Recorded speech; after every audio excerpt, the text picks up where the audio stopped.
anti-gravity devices, they would realize that for 60 years we've already had the solution to the environmental crisis, the energy crisis, and global poverty. The most dangerous thing going on the planet today isn't ISIS, it's not Iraq, it's not Russia, it's not China.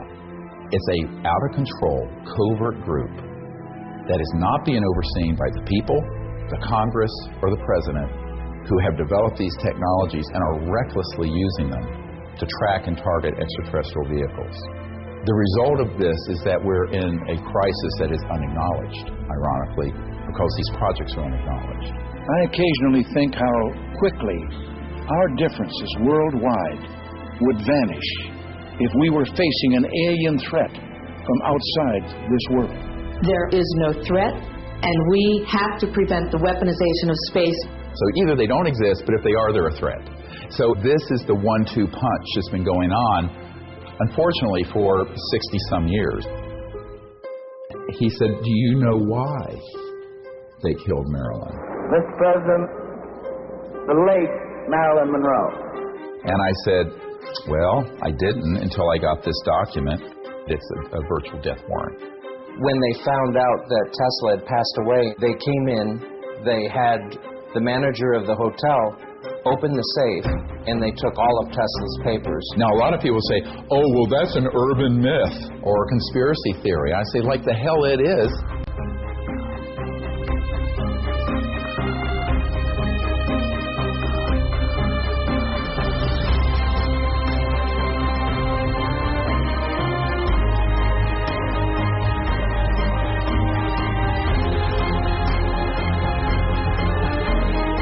This is like a bad, conspiracy novel, except this became my life. I'm Dr. Stephen Greer, and I'm the director of the Disclosure Project and CSETI and SeriousDisclosure.com and the Orion Project. These projects I'll explain very briefly in a moment. But I first want to thank you guys for coming here and having the interest, because it's the public that has actually made disclosure happen from the beginning. Although it was requested by some folks at the CIA, which we'll get into, it's the public that's really enabled it, including all the now 550 top secret military and corporate witnesses that have come forward. Now, I want to state that at this point, the numbers are continuing to grow. And most of those witnesses are people who've been in the intelligence community or Department of Defense, some branch of the armed forces, or corporations that deal with so-called unacknowledged special access projects, super secret projects that deal with UFOs. And only about 1/5 of them have consented to be filmed and have their persons identified to the public. The reason for that is fear and concern for their own privacy and concerns over some issues that I don't think we need to worry about at this point around the legalities. And we'll get into this over the course of the day.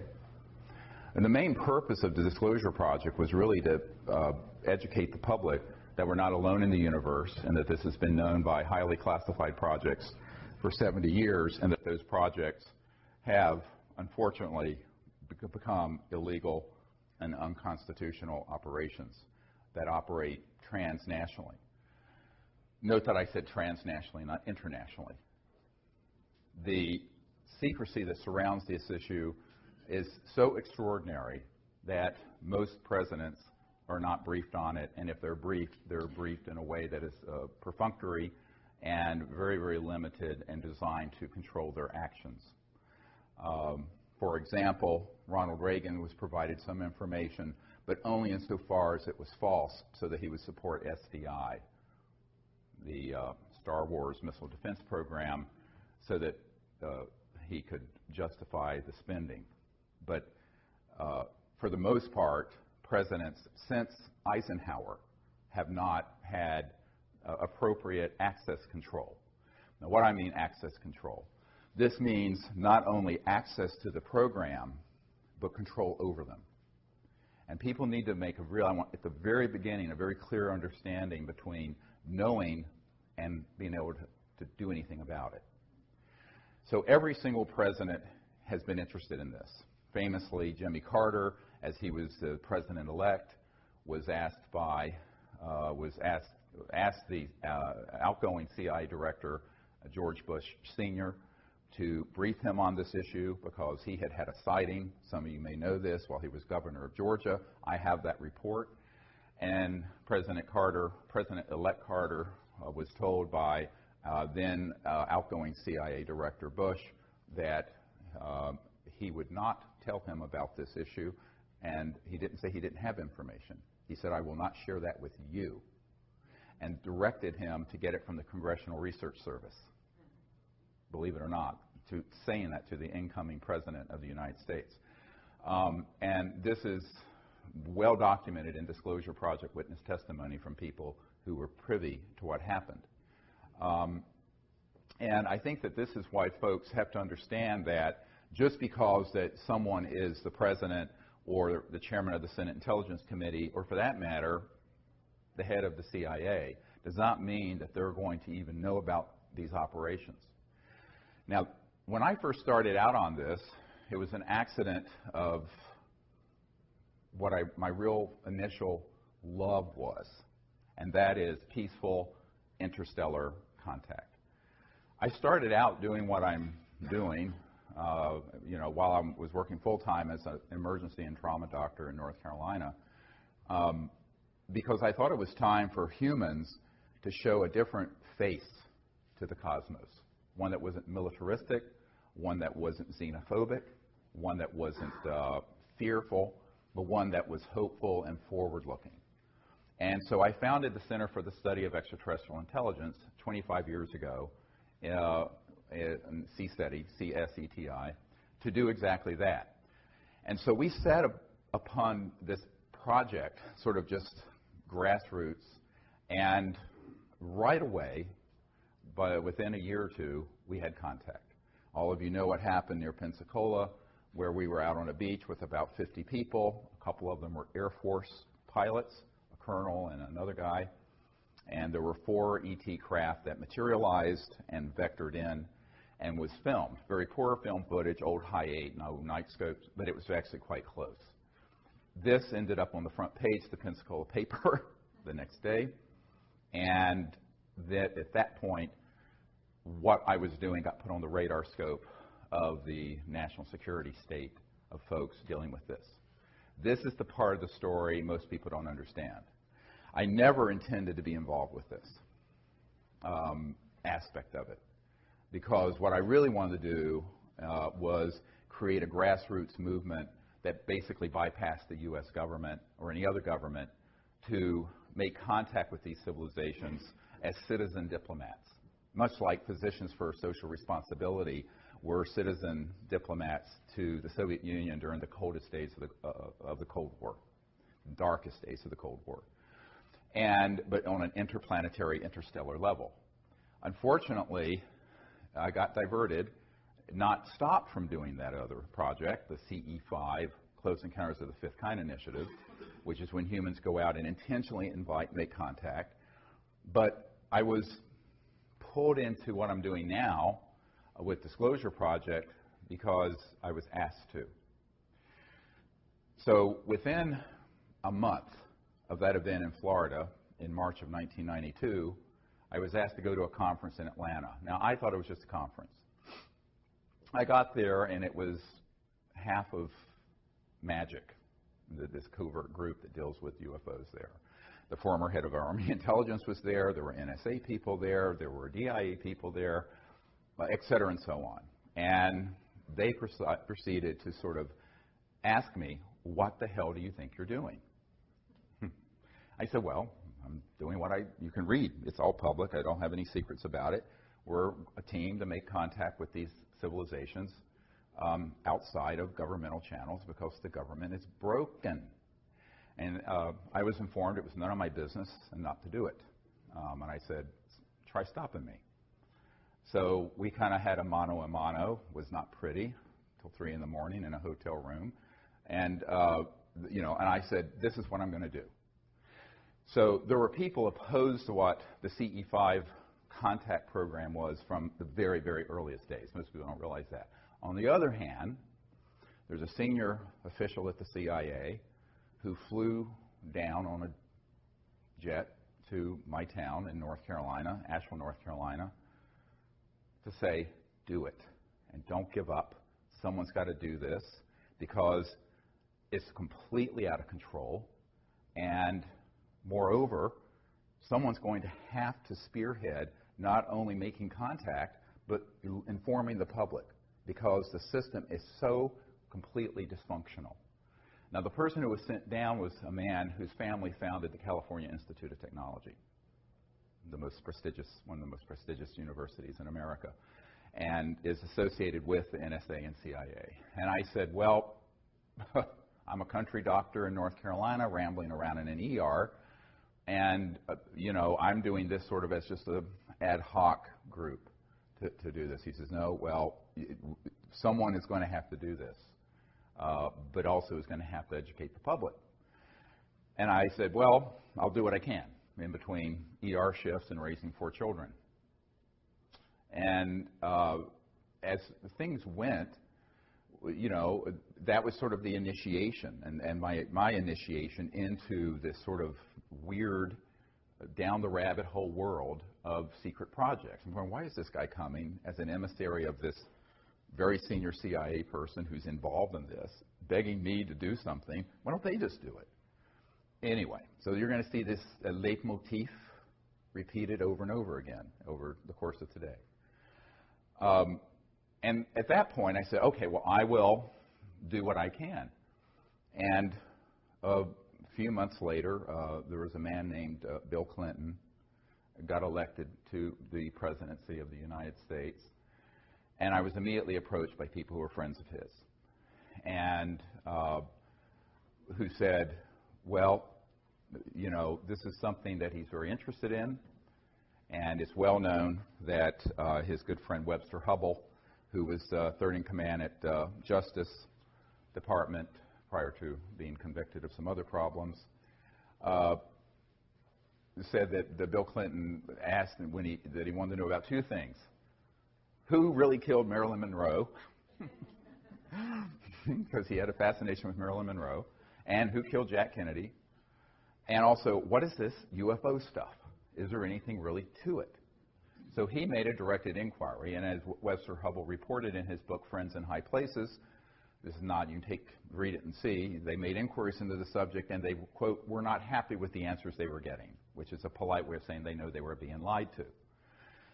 Well, at about that time, and a little bit before some of the Clinton folks approached me, some military people who were friendly to disclosure approached me, who had had experiences either on battleships or at strategic air command facilities where nuclear facilities are hosted, and said, I'll do anything I can to help you. And one of these men was a naval commander who was very connected up in the Pentagon. And he showed up at my door, basically, at my home. And I thought initially he was a spook, a spy. And I said, well, this spook is probably here to disrupt my project. And it turns out he was a totally stand-up guy who did everything he could to set up a number of the meetings you're going to hear about behind the scenes in deep background briefings that I did at the Pentagon subsequently. And we decided to have a meeting. I was invited by a former State Department person to have a meeting at the Monroe Institute, which is ironically about 10 minutes from where my country home is now in Virginia, to discuss how to put together a team of people to brief the correct folks in government and encourage them to end the secrecy. Now, you have to understand this is 1992, 93. 22 years ago, 21 years ago, I was in my 30s, a bit naive about how government worked. I actually thought we had a functional constitutional government. I have since learned we do not. That's all window dressing. That's all the Truman Show, like the movie The Truman Show, where it's all sort of a fake. And that there's a parallel governmental process that runs this and other important issues that are completely out of the reach of the people we elect and appoint. But at that time, so we had this meeting, and it was decided that we should contact certain key people in the U.S. government to, in military speak, deconflict the CSETI contact teams from Air Force and other military operations so that they didn't interfere with us and we didn't interfere with them. That was the purpose of it, was to deconflict that, because we didn't want interference from those guys with what we were doing, which we were getting a lot of interference. We were getting helicopters, jets, all kinds of stuff coming in to our contact sites, and we still do to this day, which have been filmed and documented. So, unfortunately, we said, this is something that is really critical if we're going to make contact and not have it become something where something terrible happens accidentally. Okay, so my military advisor, who came forward, said, let's see what I can do and run this up the flagpole, as they say. And so he knew the head of intelligence for the Joint Chiefs of Staff, an admiral, who, Admiral Kramer, with a C, C-R-A-M-E-R. And he went in, had a meeting, and said, look, we really need to have a meeting with the Air Force intel people at Wright-Patterson Air Force Base, to which the Roswell remains were sent, and which still had what was called the National Air Intelligence Center, and then it became the Foreign Aerospace Technology Center. It was always FTD, Foreign Technology Division of the Air Force, back in the 40s and 50s. It's gone through many name changes. It's the same facility at Wright-Patterson Air Force Base in Ohio. And he said, okay, let's see if you can set up a meeting. And the admiral, now this is the head of intelligence, Joint Chiefs of Staff, pushed back from the desk and said, are you serious about UFOs and extraterrestrial intelligence? And the commander, military commander, who was volunteering to help us, said, yes, we're very serious. And so the admiral said, okay, I'll do it. So they refused to take the meeting. Now, so what happened is that J2, what's called J2, head of intelligence joint staff, called the head of Air Force intelligence and said, you will make this meeting happen. And Dr. Greer will be received there because they have something to discuss with those folks. And that was now the fall, September 1993. Okay, so that meeting was set up. Now, in the meanwhile, some folks working with Boutros Ghali, the UN Secretary General at the time, and Lawrence Rockefeller, who was the scion of the Rockefeller family, who was the philosopher king of the family. I mean, David Rockefeller was sort of the money guy with Chase Manhattan, which became J.P. Morgan Chase. And his nephew, Jay Rockefeller, was chairman of the Senate Intelligence Committee. And Nelson Rockefeller, who had passed away, who had been vice president, ironically, was his brother, who had set up the Rockefeller Commission of 1956 that completely reorganized the Department of Defense and the CIA so no U.S. president could contain or control or penetrate UFO projects. So the Rockefeller family up to their eyeballs in this. Lawrence knew that, but he was on the side of the angels. He wanted to sort of cleanse the karma, as it were, I believe, of that family and actually help.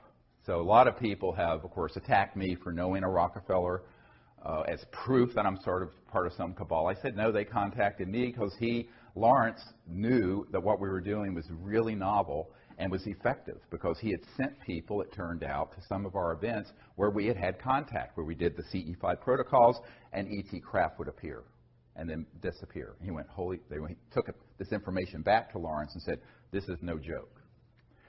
So Lawrence Rockefeller invited me up to New York and then invited me to his ranch, the JY Ranch in Wyoming. And as you know, that's where the Clintons, for the first couple years of their presidency, would vacation in August. But I was asked to go there in September of 1993 to basically share what he thought would just be the information about the CE5 initiative. Lawrence Rockefeller did not know about the initiative to brief senior governmental officials and encourage them to end the secrecy, which had started a few months prior to that at this meeting in Virginia at the Monroe Institute with a select number of folks that my military advisors had gathered together. That was July of '93. So he just thought it was going to be a discussion about the protocols of the CE5 initiative, remote viewing, making contact, interstellar diplomacy, all of these concepts. And so we decided that it was really time for us to go ahead and have some meetings like this with Lawrence. And I said, okay, I'll go because I have to go out. I'm on a trip anyway, taking time off from my medical work in the ER to go to Wright-Patterson Air Force Base, which also Lawrence knew nothing about. Lawrence Rockefeller knew nothing about. So here's what happened. I was going to go to the Rockefeller Ranch just as sort of a guest to share this, and during the course of a sort of a round table, and there were all kinds of people there. Robert Bigelow of Bigelow Aerospace, who's a billionaire, was there. A whole bunch of people who of various backgrounds in the UFO subculture, some friendly to what we do and some incredibly unfriendly, who we found out were working for the intelligence community, were there. And there was this gathering at this famous Rockefeller Ranch in the Grand Tetons. So one day it came up what else I was working on. I said, well, we've initiated a project to brief senior government officials in the Clinton administration and the Pentagon and members of Congress so that we can terminate secrecy on this issue and get the government to change policy, because we understand that the incoming president is favorable to that idea, which was, of course, Bill Clinton. And as a result, you could have heard a pin drop in the room. Nobody knew at all. And the first thing Lawrence Rockefeller said, what, he was like this, what are you doing? I said, well, I'm going straight to Wright-Patterson Air Force Base after this meeting to brief the colonel over this Foreign Technology Division of the Air Force. And then I'm going to, in a couple months, brief President Clinton's CIA director. So at this point, Lawrence Rockefeller and everyone there were in a state of shock. Now, that initiated what has been incorrectly called the Rockefeller Initiative. There was no Rockefeller Initiative. Let me explain that in a moment. What it was an initiative because he found out what we were doing, and his people said, you've got to get involved with this. So Lawrence wanted to play a behind-the-scenes role, and that's why he was willing to host the President and First Lady at the ranch to provide what we put together, which was called the best available evidence, which is the collection of best cases, best photos, best government documents we had that were extant at that time in 1993. So the President was invited out in the following summers, 2 summers, to the Rockefeller Ranch for that purpose. And the UN Secretary General, in the meanwhile, and his wife came to some meetings in what are called salons. A salon is when someone hosts a very nice meeting in a private home with dignitaries, and you have a guest, usually some surprise guest or some interesting character like me, to come in and inform the sort of the New York 100 about what's going on. So that's what I did, and they were incredibly successful. Subsequent to that, Mrs. Boutros-Ghali invited us to have a meeting at the UN so I could brief a lot of the diplomats and friends of hers in the UN who were supportive of ending secrecy and making peaceful interplanetary contact. And actually, Leah Ghali herself hosted that. for me at the United Nations. I'm just trying to give you sort of a sense of what happened before May of 2001 with what's now very famous National Press Club event. So this was all going on with the idea that if we were to provide the correct information to the President and to his advisors and to members of Congress, the key people in Congress, they would do the right thing and would disclose this information because the Cold War had ended, and we thought, here's a fig leaf to put on the secrecy, even though it's a bit of a misdirect. But politicians always need to have a cover, a CYA. Washington's all about cover your ass. So to explain 40 years of secrecy, they could have said, well, during the Cold War tensions, we didn't want to throw into that mix the fact that we're being visited by interstellar civilizations, and with also a program to study what their technologies are. And now that the Cold War is over, we can come clean. So I was recommending that they use that as an excuse for the chicanery that had gone on between 1956 and 1990s, 40 years. Well, it was an interesting thing that happened.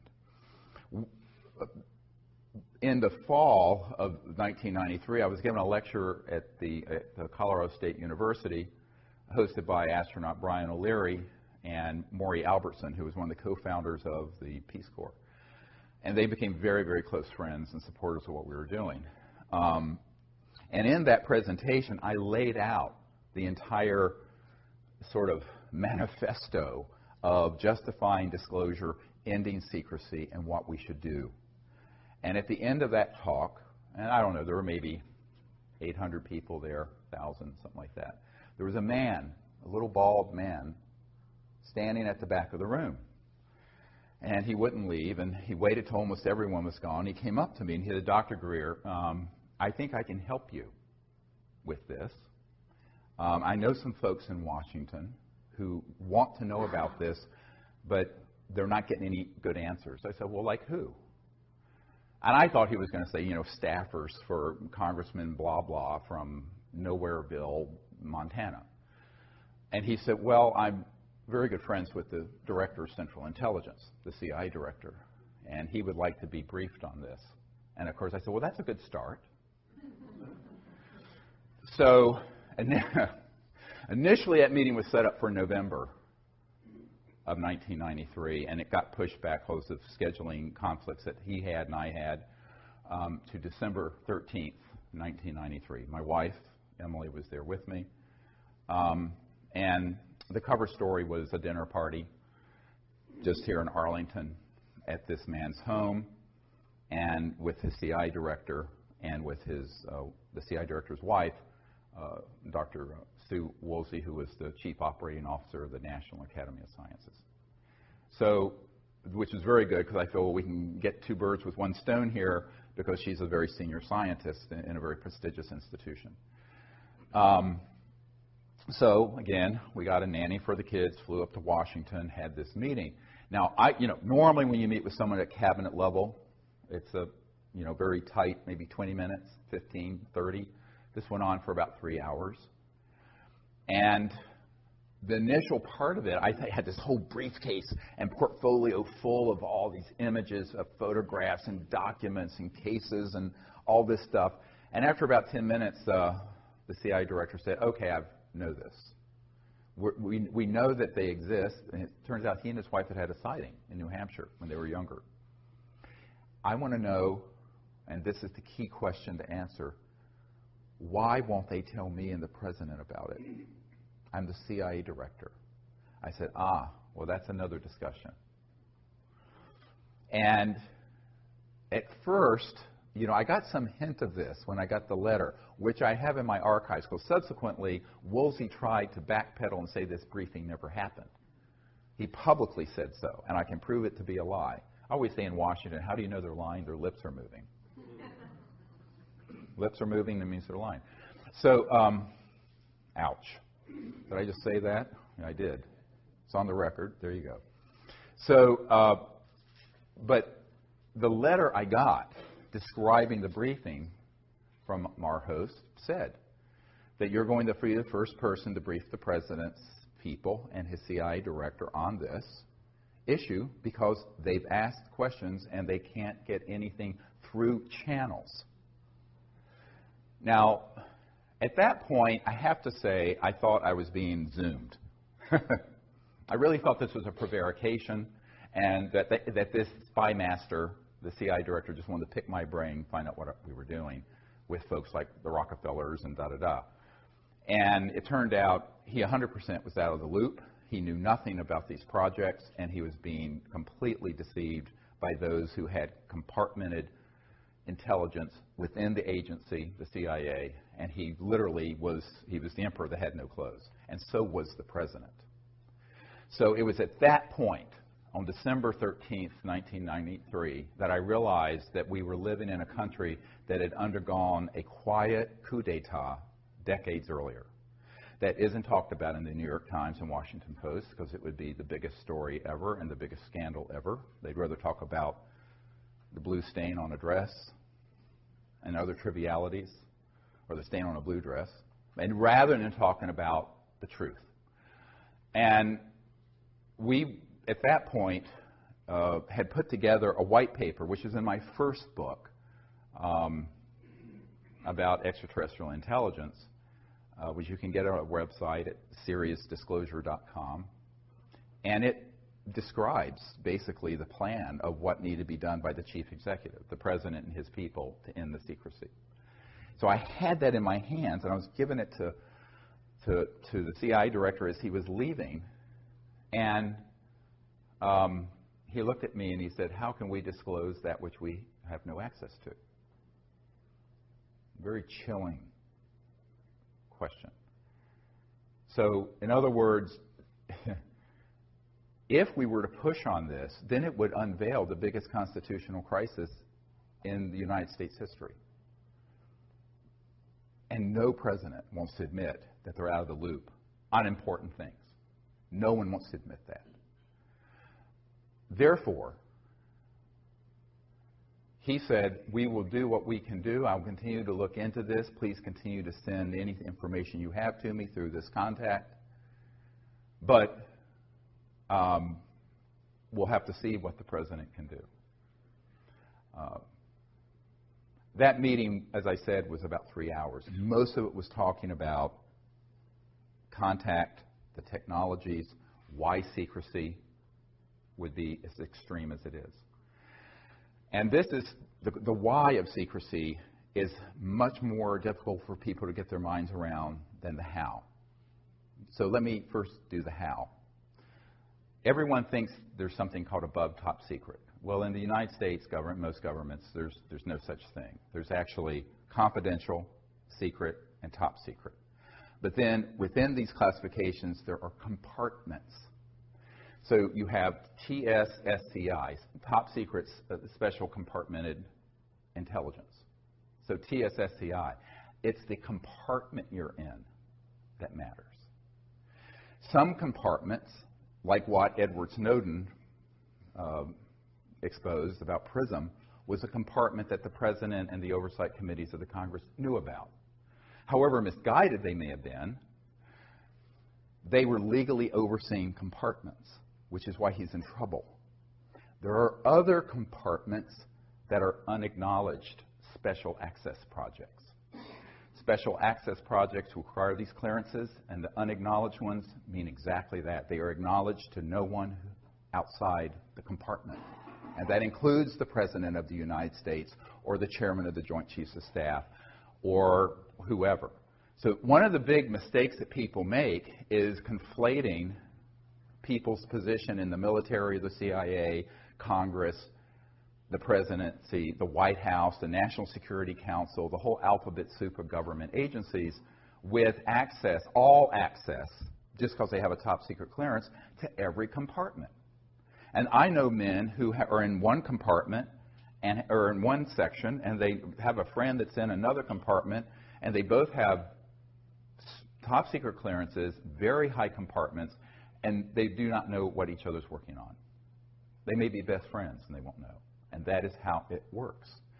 But the unacknowledged special access projects mean that they're not acknowledged. And this is what Rumsfeld meant the day before 9/11. If you look at the film Sirius, when he said there's $2.3 trillion unaccounted for in the Department of Defense budget over the last few years. Not billion, trillion. Now it's at least $5 trillion. And now this is no flaming liberal. This is Donald Rumsfeld, okay, who dragged us into this misadventure called the Iraq War, along with Dick Cheney and some other neocons who didn't understand the Middle East, obviously. Or anything else for that matter, dealing with world politics. And so, but he literally said that. Now, I don't know if he knew it was being filmed, but it was, and we got it, and it's in the film Sirius. So, what does that mean? $2.3 trillion unaccounted for. It means that there is no accounting. I know an auditor who audits my uncle's old company was Northrop Grumman, which does a lot of top secret work on certain kinds of aircraft, just like Lockheed Martin has certain contracts dealing with anti-gravity propulsion craft. And if it's an unacknowledged compartment and it has some billions of dollars in it, the auditor will be told, you don't have a need to know what's going on with this, and it is just rubber stamped as an audit. They have no idea where that money's going. It goes in the front door. Where it's going through the back door, God only knows. All right? We estimate between $100 and $200 billion every year is going into the unacknowledged government. And this is a conservative estimate, unacknowledged. Congress doesn't know where it's going. The president doesn't know where it's going. A lot of senior military people don't know how it's being used and where it's going. My military advisor for 20 years was in one project that was a $3 billion unacknowledged special access project. The admiral that he was working under, where they basically went into a SCIF, a secure communication intelligence facility, underground. Everyone's weapons were taken, everyone's cell phones, watches, anything electronic taken. One man went down there with them with a gun. And the gun was the security enforcement officer for that USAP, Unacknowledged Special Access Project, USAP. And they were all told, the guy took a bullet out of the chamber, and they said, if you tell anyone about anything going on in this unacknowledged project, there is a bullet with your name on it, and it will find you somewhere, somehow. Now, this is not a movie. This is actually how that world works. That's the world I've lived in since 1993, or been exposed to. And so that is serious stuff, and they mean it.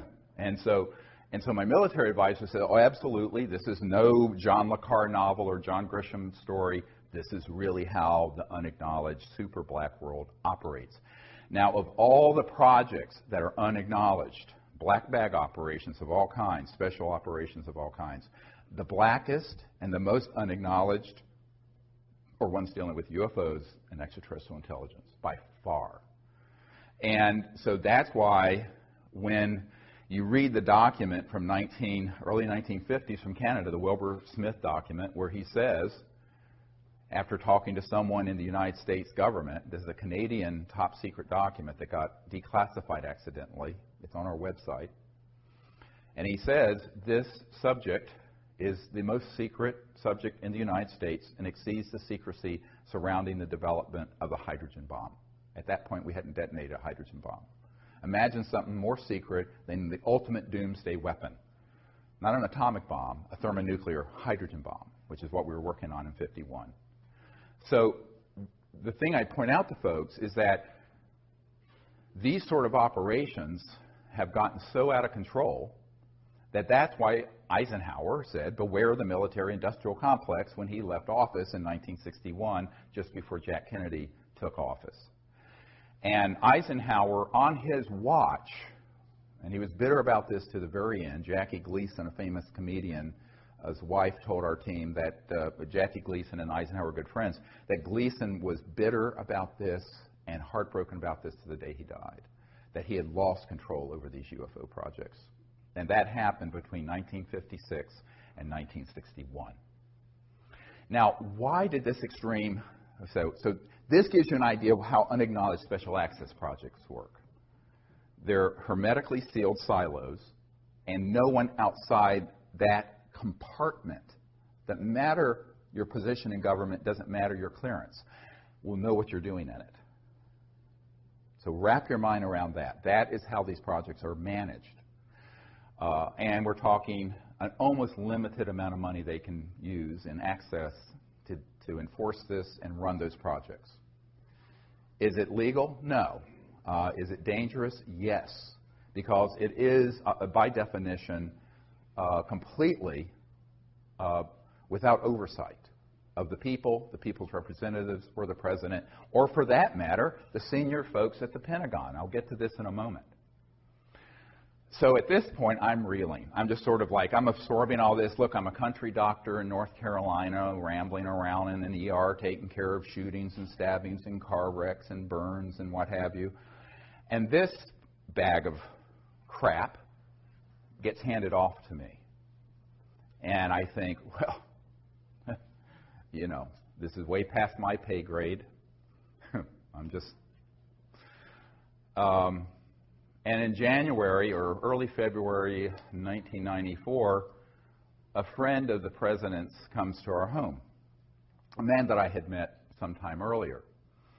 And his name is Kevin Foley. His years enough gone, I'll go share his name. And his brother would stay overnight at the White House a lot and have breakfast with the president. He was a big fundraiser for President Clinton. From Minnesota, Foley family, very well-known political family. And I'd gone up there and met with his family and what have you, and he came back to my home, and he said, well, we were having dinner around the table and we in this house, and we had in North Carolina, and he turns to me and he says, well, the president and his folks really are very supportive of what you're recommending in this white paper, this set of recommendations I'd given the CIA director.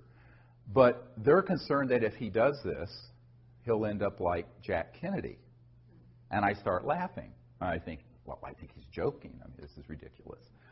And he stops me. And because he was sort of a big, kind of heavy-set, jolly, sort of gregarious political operative, you know. And I just thought he was making a joke. Like if I tell you I have to kill you sort of cliche. And he stopped me, and he says, no, they're not kidding. I said, well, Kevin, don't talk about this in front of the children. The children were small then. And I said, we need to, talk in the library after dinner about this. So we went to the library after dinner to talk about this issue. And I was very, very concerned that this could even be on the radar of anyone at the White House. And he says, yes, absolutely. The president is convinced, and his people are convinced, that if he were to push on this issue, that he would be subject to a TWEEP, a termination with extreme prejudice. TWEP, TWEEP. And I said, well, then what do you want me to do? I mean, look, it's not like I've got a Secret Service detail. And he said, well, no, they think you can do this. You should go ahead and try to bring this stuff together and bring it. I said, oh, yes. I said, I'm expendable. He says, yes. I said, it doesn't matter if I get killed. You can't risk the president. He said, that's right. You are expendable. So from then, I always call myself the throwaway guy. Doesn't matter if I get killed, because I'm nobody, and I remain nobody. So, and I want to be a nobody in terms of politics and conventional power. So I'm very happy to be a nobody. So what, I use that term in the sense of how Washington thinks, the currency of power. And I said, well, I'll do what I can, but, this is a very steep climb. So by 1994, and it was later confirmed to us later in 94 and 95, then when Rockefeller hosted the Clintons, and there's that famous picture of Hillary Clinton holding the book about extraterrestrial intelligence at the Rockefeller Ranch when they were visiting out there. Okay, so she actually is the one who stood up and stopped the briefing. and said it's too dangerous. We're not going to pursue this.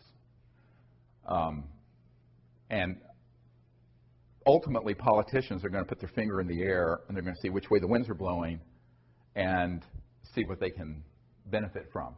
They saw this as a lose-lose situation. In other words, it was a situation where if they were to push on this, they would be stepping on some very big toes. Very, very big toes. How big? Several $100 trillion of world economic activity. Now let me back this up now. So the how is hard for some people to wrap their mind around when it comes to this kind of secrecy, but the why is the resistance. Because if you look at what these projects that are unacknowledged special access projects are doing, what they really have been doing has been trying to acquire, as this top secret Canadian document, the Wilbur-Smith document in 1951 states, the modus operandi, the mechanism of action of these extraterrestrial vehicles, meaning the technology, the science and technology. Because if you're interstellar, you're not using Exxon Jet A fuel. You're not using a rocket like SpaceX and Virgin Galactic is using. You're not using something like the space shuttle. You're using some technologies that are the transdimensional end of physics, very high energy electromagnetic field propulsion systems that allow you to drop out of 3D space and appear at another point in space by going through other dimensions. Okay? Now, you can do that without going transdimensional by just creating energy from the so-called zero-point field and creating an anti-gravity effect so you have lifters so that you can go 100,000 miles per hour, make a right-hand turn with no deceleration effect because you created a bubble in space-time that corrects for one gravity. That's what a lot of the, quote, UFOs are that people see being test flown out near Nellis and the Dugway Proving Grounds in Utah, and et cetera and so on. We mastered gravity control October 1954. I was not a twinkle in my father's eye. Most of you weren't born at that point. I wasn't. And that is when we mastered gravity control. How do I know this? The third highest ranking official at the Naval Research Labs, the largest defense lab for the Department of Defense here in Washington, has been a friend for years, and he was in the vault and saw the documentation for this, unredacted because it's all the original documents, and that was the date. So we have not needed jet engines, rockets, oil, gas, public utilities, surface roads, think about this, steamships, internal combustion engines of any sort for at least 60 years. And if you really go back to the earlier part of the century, where just plain free energy from Tesla-type things, 100 years. But you're stepping on a stockpile of money and commodities and mineral wealth being traded, oil, coal, other uranium, that's worth, in the aggregate, several $100 trillion. The U.S. federal budget is $3 or $4 trillion. And if you take out entitlements and things that are mandatory, it's a fraction of that. So it's the tail is wagging the dog here. So the financial interest, the petrodollar interest, the big commodity trading firms like Goldman Sachs, and the big money folks, that's where the action is. And those are the masters. Not the President, not the Congress, not the UN Secretary General, certainly, not the Prime Minister of England, etc. So let's just pull the mask off and just admit that we're living in a period of petro-oligarchs, kleptocrats, klepto meaning theft, like a kleptomaniac, kleptocrats, and that this sort of myth of free markets and a free society and an open and free democracy is just a myth. Because our democracy was hijacked decades ago. Now, on trivial issues like the marginal tax rate or whether you're going to raise or lower payments for Social Security. The President and Congress can fight about that, and it's sort of this show going on, a whirling dervish show of nonsense that goes on. On these issues, they don't want those clowns, is how they view it, dealing with it. So this permanent, unacknowledged, covert program has put a lead ceiling in. And only rarely does anything bubble up from there, or down, I should say, to the body politic out of these unacknowledged special access projects. So it became my task to find out how to do that and live to see the next day. All right? Because it doesn't do me any good if I do it recklessly and I'm dead. You can't do anything if you're dead. Well, you can, but it's, different. So you're doing other things. So this became really the central issue.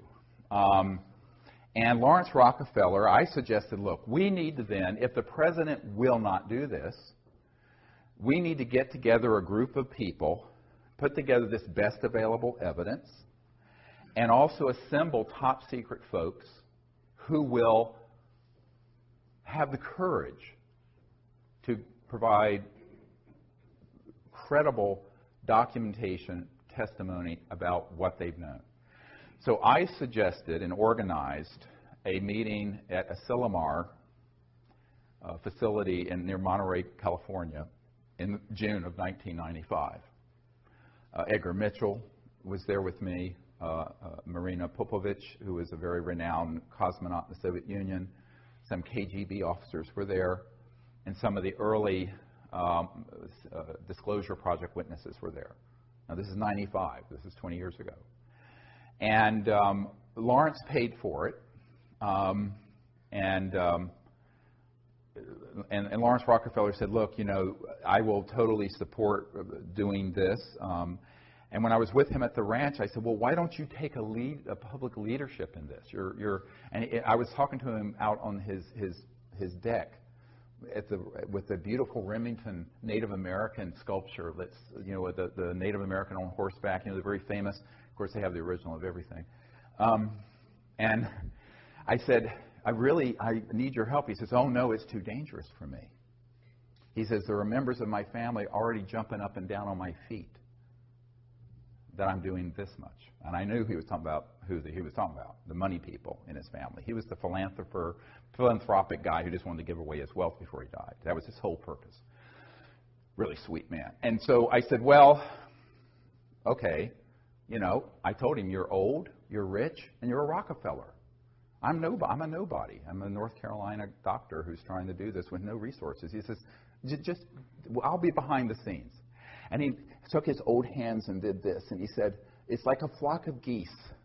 We're all flying together. I'll be back here, and you need to be here. I said, well, yeah, but that head goose gets all the head. They take turns. He said, no, you be up here. It was very comical. I said, oy vey, this is like, I said, okay, that's what we'll do then. And he wanted to just stay behind the scenes, but he was provide that support, hosted the Clintons. So we had something called Project Starlight that formed before the briefing of the CIA director. That was the code name for what became the Disclosure Project that all of you know about. And Project Starlight, with the AP, the Associated Press, sued the Clinton Library and got those documents. Those documents are in my first book. And at Asilomar, we had all these dignitaries, including Kevin Foley and astronaut Edgar Mitchell and Marina Popovich, and all these folks sign a letter to the President of the United States recommending ending the secrecy. It's in my first book. Buy it, get it, see it, read it. And that, however, was the Associated Press a couple years ago sued the Clinton Library and got those documents, and they put them out on the internet. Now, at this point, we knew by 95, the President, with all the cajoling we could do, with all the work Lawrence was doing behind the scene, hosting Bill and Hillary at the JY Ranch for their vacations, a very good friend of the President's, I don't want to name her, but used to live at the White House and very good friends with Hillary, said that Hillary did not want to deal with this at all, but Bill was so interested in it, he would pull out the best available evidence briefing packet that we put together, and we'd be sitting in the private quarters of the White House going through it.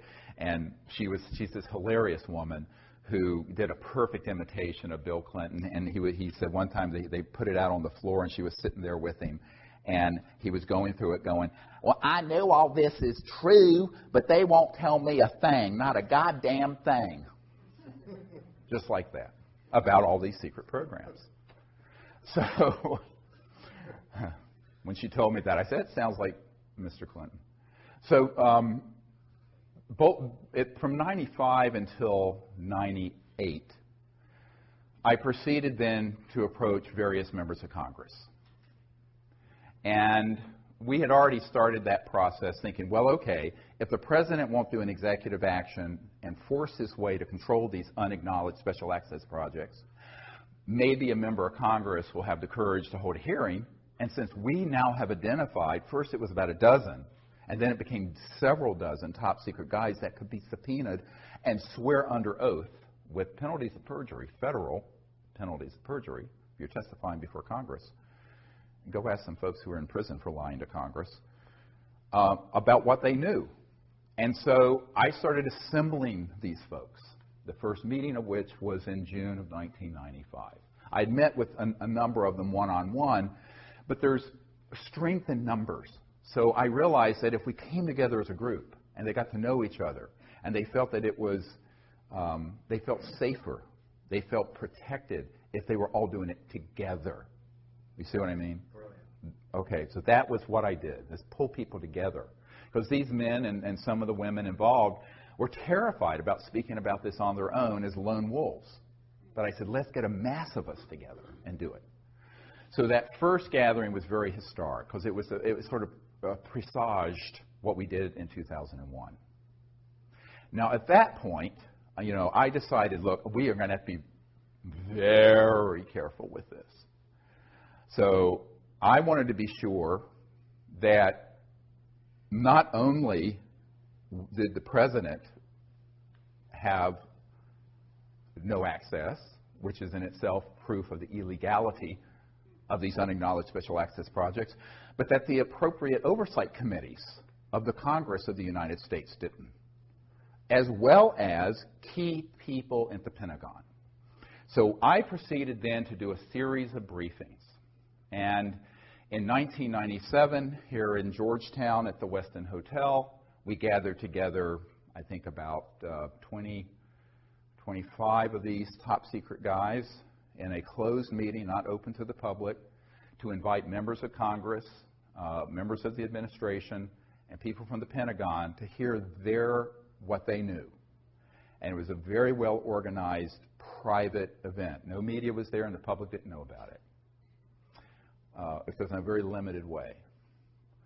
And the idea was that we wanted to get a member of Congress, and like Congressman Dan Burton, who was chairman of the House Government Oversight Committee, Reform and Oversight Committee, that issued 1,000 subpoenas to impeach Clinton about the stain on the blue dress, was there.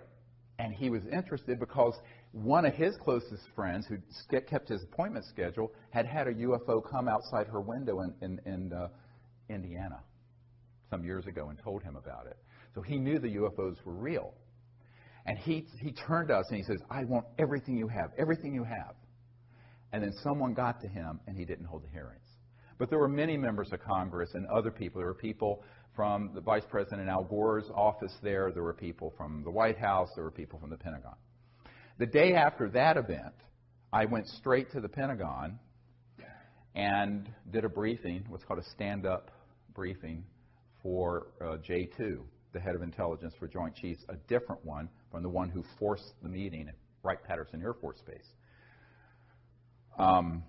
And this Admiral Tom Wilson hosted us at the Pentagon in the E-ring, where all the admirals and generals are, the outer ring, because they get the views. So the inner ring can't see anything.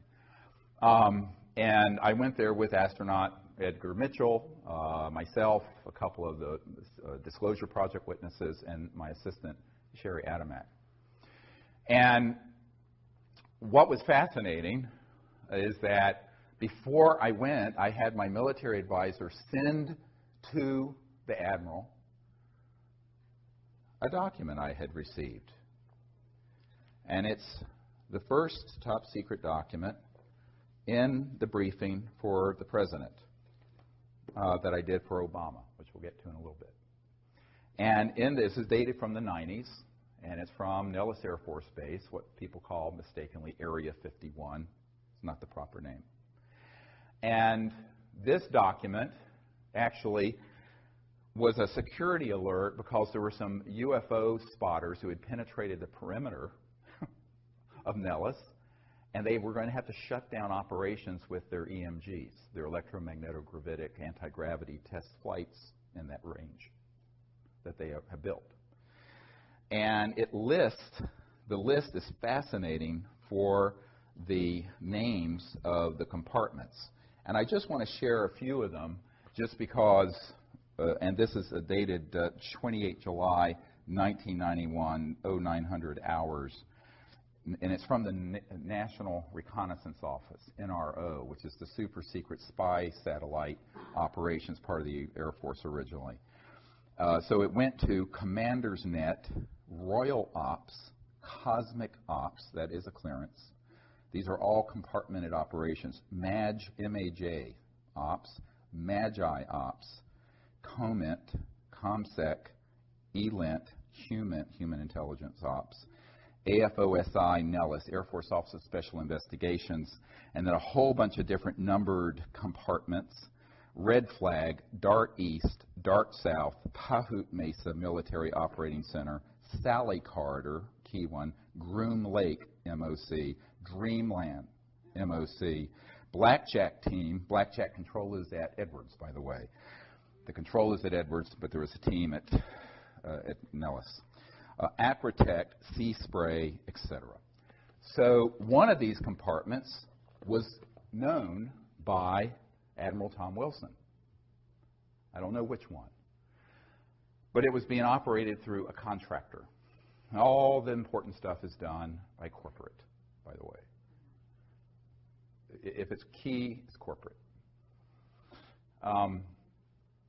Lockheed Martin, EG&G, E-Systems, Raytheon, Northrop Grumman, Booz Allen Hamilton, on and on.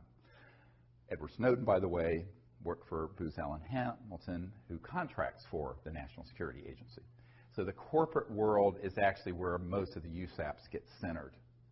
And then they interface with these USAPs within military and intelligence, like this. And if you approach it from the government, they say, well, it's, it doesn't exist. And you approach it from a corporate, it's privatized. It's a corporate secret, like Microsoft's code. Got it?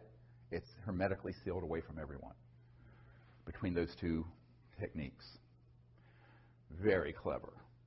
Very illegal, very clever.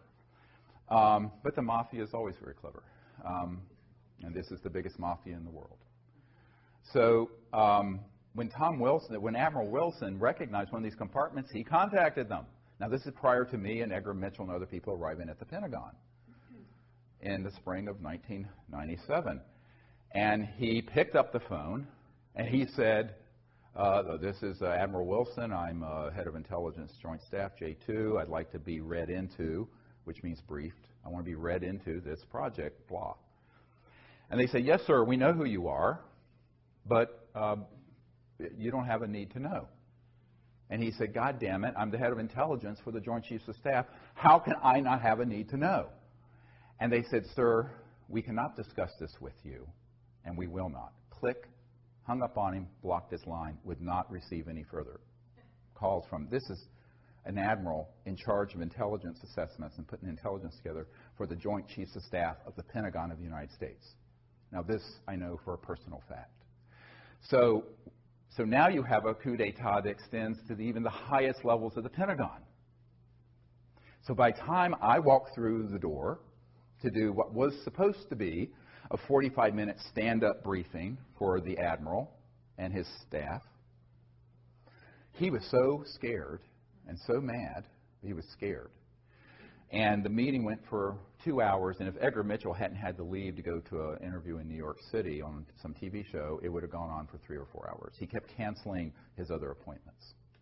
At the end of that briefing, I said, we really need your help.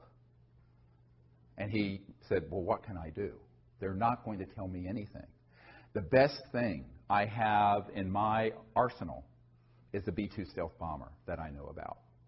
And you're telling me that there are unacknowledged projects that have things that can go transdimensional light speed and beyond, that can do circles around my B-2 stealth. He says, it's point, set, and match. I said, well, you still need to help us get control of it. He says, how can I do that without having the Secretary of Defense or the President order me to, without myself doing something rogue? See, here's the good guys are trapped by being good. I said, here's the thing. The only thing bad about nice people is that they're nice. And the people who are rapacious criminals are not nice, and they don't give a damn about the law or people's lives, and they don't mind killing you. So he said, I can't do this. And then he said, well, who else have you met with? I said, well, the CIA director. And I started naming all these people. So he says, well, you know, if those folks are being Schmidt-canned, pushed aside, what am I supposed to do? So he basically threw up his hands. He says, I don't see that I can do anything. There was a man named Gordon Cooper, who most of you may know was someone who gave us testimony about the craft that landed on the dry lake bed in California, Edwards Range, back in 1956, I believe it was, that his crew filmed, and he saw the film footage and sent it back to the Pentagon. Well, Gordon Cooper, a very heroic figure, an early Mercury astronaut, and I were speaking to a conservative group called the Federalist Society here in Washington, who were very interested in this, because they were interested in the unconstitutionality, because they're strict constitutional. And I will speak to any group. I don't care. You know, I mean, it's fine.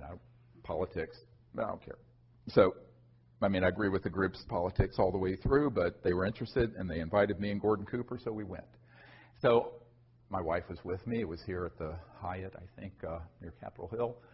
And I was going, so I started talking to Gordon and comparing notes of people we had talked to within the system. And he had been asked by Secretary of Defense Cohen, C-O-H-E-N, who was Secretary of Defense for Bill Clinton. Bill Clinton's Secretary of Defense had asked him directly to give him all the actionable intelligence, all the details needed about that landing event of a craft at the dry lake bed in 1956, because he wanted to see that footage. And he got back to Gordon Cooper and said, I can't find it. It's not accessible. It's in this unacknowledged project, and the Secretary of Defense. So there's another person proven out of the loop. So I started making a list of all the people who had been denied access, who by all rights absolutely must know if it's a legal program. Secretary of Defense, President of the United States, CIA Director, on and on and on. Then I end up, a couple years after this, getting invited to brief the head of the Defense Intelligence Agency, General Patrick Hughes. Now, General Patrick Hughes was a man, you'd often see him with Madeleine Albright and Bill Clinton and other people. He was the head of the Defense Intelligence Agency, which is like the CIA for the Pentagon. It's almost as large. And it's their in-house intelligence shop, whereas, you know, the CIA is a civilian agency, but this is a military intelligence. But the Defense Intelligence Agency sort of sits on top of all military intelligence. And he was the director. And he's a 3-star general. So I get invited to brief General Patrick Hughes at the Pentagon. So I think, well, let's see what he knows. Of course, he wanted to know what I knew. So again, I sent him a full dossier and briefing prior to arriving so he'd be adequately brought up to speed. We had a meeting scheduled. I go to the Pentagon, full military escorts in, like you always have in these areas. And I go in, and we start talking about this. And he says, well, I find this amazingly interesting. He says, but in all my years in the military, I have never been told anything about it. Nothing. And I said, well, It doesn't surprise me. There are other people in your position. He says he got up and he went over to a bookshelf. And on it was a little, like you'd get at a toy store, a little E.T. doll, like about this big. And he grabbed it and he says, "This is all I've gotten for my inquiries about this issue through channels." In other words, someone gave it to him as a gag gift. Now, there was a full bird colonel sitting at the table during this briefing, and I started explaining the way, these particular, and he knew what an unacknowledged special access project was. He says, but he didn't know about this one. And he wasn't being, he says, well, I can't imagine that there are operations within the Defense Intelligence Agency that know about this,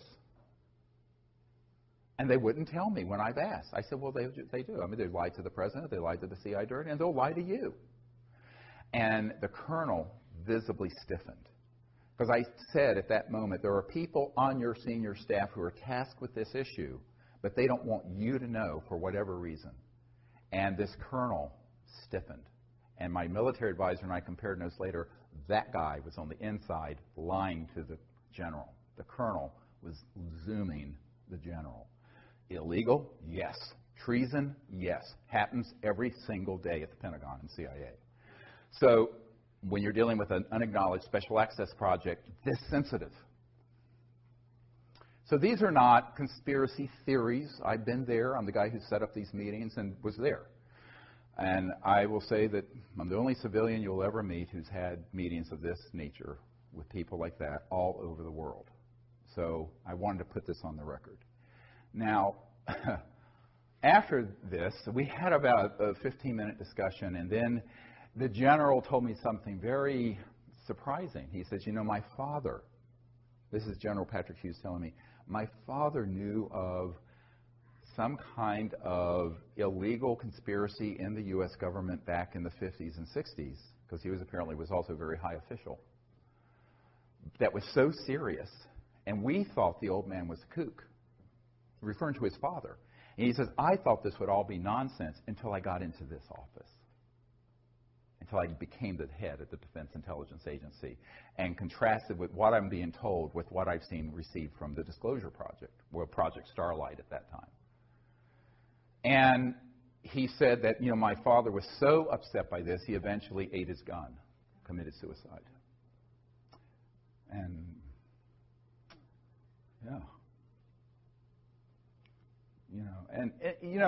So the weight of this is huge, huge. So I said, well, you just move on. But he said, I don't know what I can do because they're not going to tell me anything. I said, but I have Disclosure Project witnesses inside the DIA who've seen satellite imagery of ET craft out in space. We have their testimony. He says, well, they won't tell me anything. So, of course, what you realize is that these positions rotate. They're there for a year or two or 3 or 4. The president, if he's lucky, 8. But there's this permanent system. So let's call it the permanent secret government versus the one that sort of is this revolving door of folks. Sometimes the people in that system know and sometimes they don't. And since the mid-1950s, the criteria for being on the inside of the secrecy is the following. And this is how I explained it to a 5-star admiral in England who is also one of our witnesses, Admiral Lord Hill Norton. He was the head of the Ministry of Defense, and he was a Sea Lord, they called them back then. They don't have 5-star admirals anymore. And he was the head of the military committee for NATO. So I went to his cottage in Hampshire some years ago. Emily dropped me off, took the kids to Salisbury Cathedral, I believe, and I continued on, had a meeting with the admiral. And, you get a picture of what my life must be like. So, nuts. Completely nuts. So, anyway, so I'm there with this man, and we're sitting in some wingback chairs in his parlor in what he called his cottage in Hampshire, and which is a gorgeous old antiquity house with the thatched roofs and beautiful.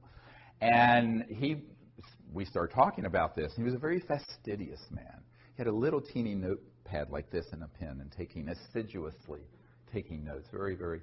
And we got to this question, and he said, well, you know, the entire time I was the head of the Ministry of Defense, which also means you're head of MI5 and MI6 and the intelligence units in England. It's the same position there. It's separate here. You have CIA Director and Secretary of Defense. There's one head. And he says, this issue was never briefed to me. I was never told anything. And I said, yeah, that doesn't surprise me now. It would have maybe a number of years ago. And he said, and as the head of the military committee for NATO, I was never told, even though I now have learned NATO was dealing with some of these events, such as the big events that were in Belgium with the massive triangular craft and things like that. Well, I said, he says, and I want to know why they wouldn't tell me. It was like his pride was a sense of propriety. Oh, he was a lord in the House of Lords also. He says, why wouldn't they tell me? And it was a little bit petulant, but also hurt. And I said, well, let me answer your question with a question. And he didn't like that. He thought I was being a cheeky American. And I said, but just bear with me. What would you have done if you found out that there was a cabal that had run amok of the laws of all the democracies, that had this information and had the technologies to completely fix the environment, end global poverty, create a civilization that would be sustainable for thousands of years with these types of free energy technologies, and that they had killed people to keep this secret, assassinated people, and broken the laws of their country and their solemn oaths to uphold their constitutions to do so. He says, I wouldn't stick for it for a bloody minute. I said, that's why they didn't tell you. I said, the first thing they do when they make a decision that you're in and you're out of the loop of this issue is whether you'll go along with the secret agenda. If you're going to go along with the secret agenda, they'll tell you. And they'll give you a little bit, and then a little bit, and then a little bit, and bring you up through the system. If they think that you're the kind of stand-up person who would be appalled when they find out what the criminality of this group is, and how illegal it is, and what damage they're doing to the earth and to the humanity by keeping it secret, and that you might blow the whistle on it like Jack Kennedy was planning to do in his second term. That's why they took him out. And that's why they took out Marilyn Monroe. I have a document to prove it. And top secret document from the NSA vault. It's in my first book. Go read it. Nobody reads anymore. But anyway, what was interesting is that he looked at me. He says, that is it then. I said, yes. They do a soul biopsy, like doctors do biopsies. They do a soul biopsy and a psychological analysis to see if you would be willing to go along with that agenda. If you are willing to go along with it, they'll give you little bits until you rise up through the system. If you divert from the system, they take you out. You're going to be dead. So they've learned not to be too reckless with who they tell, because they don't want to have to kill too many people and leave bodies scattered that looks conspicuous, like they did in the 50s and 60s with John Foster Dulles and President Kennedy and Marilyn Monroe and other famous people. So I said, that's why it's managed this way. Now, you may have had a predecessor who was MOD head, who came up through that system, who knew all about these projects. So it doesn't have anything to do with your rank.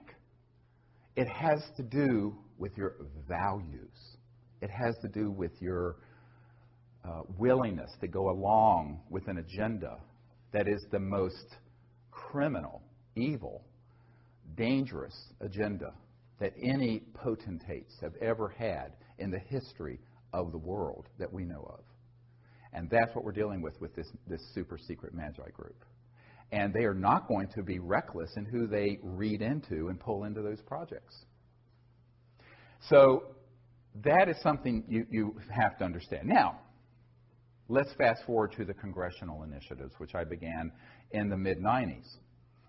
So I mentioned the chairman of the House Government Reform and Oversight Committee, Dan Burton.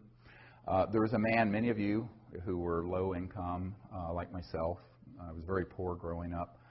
Probably went to college on something called a Pell Grant.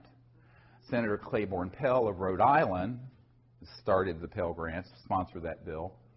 And he was at a meeting with the Noetic Sciences Institute, and I did a briefing for him and met with him there. And it was very interesting because he was chairman of the Senate Foreign Relations Committee. Very key committee, foreign relations.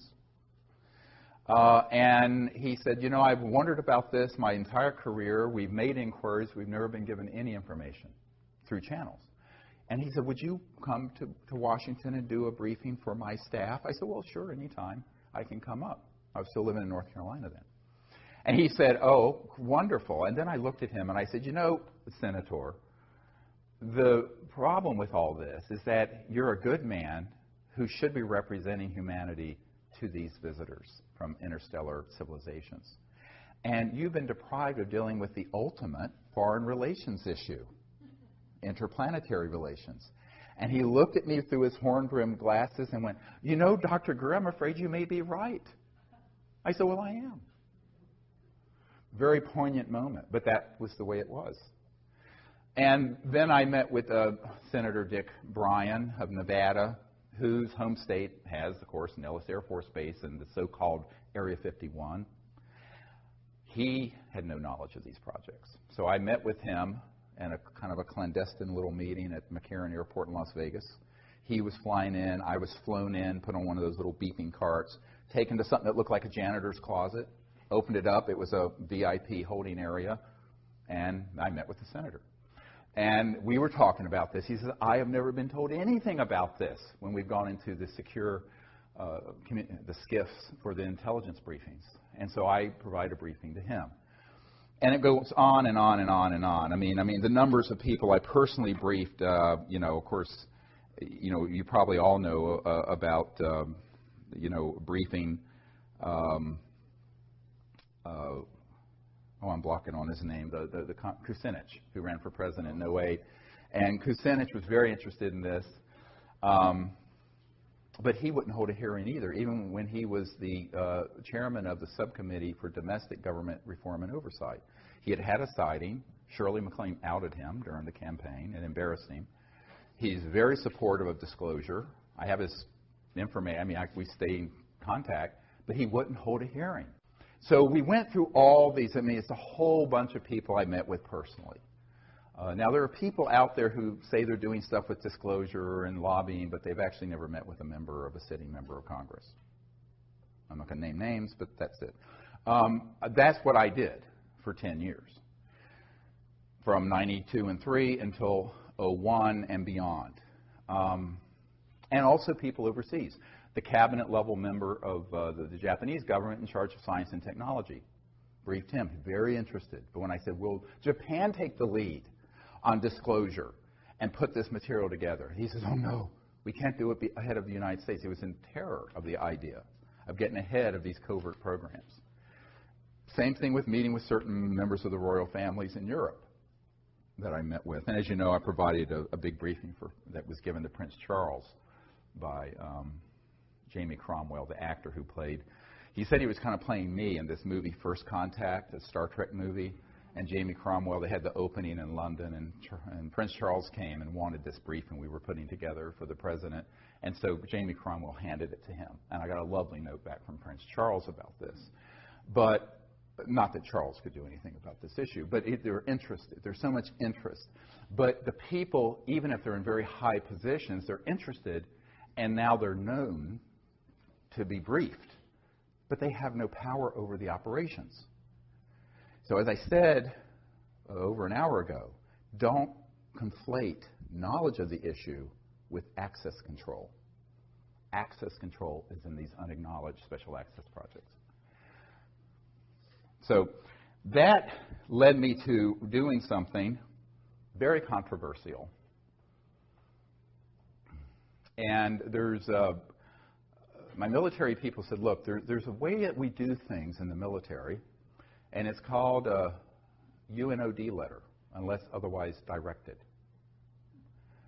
And what that means is you write to various people in command and say, unless otherwise directed, here's my assessment and here's what I'm going to do. So they said to legally cover yourself, you need to do a UNOD letter and send it to the head of the Justice Department, the President, the Pentagon, the CIA, the FBI, the whole alphabet soup, the NSA, and send it return receipt requested so you can prove it was received. And I did that. And that's also in the first book, Extraterrestrial Contact, the Evidence and Implications. And it said, it basically said, you can read it, it's up on our website, here is our assessment. These projects are being run illegally. They are unacknowledged special access projects that have been unconstitutional since the 50s. The President and other key figures we know have been lied to, as have the oversight committees of the Congress. Similar crisis exists in the United Kingdom and other countries where I have had briefings. Therefore,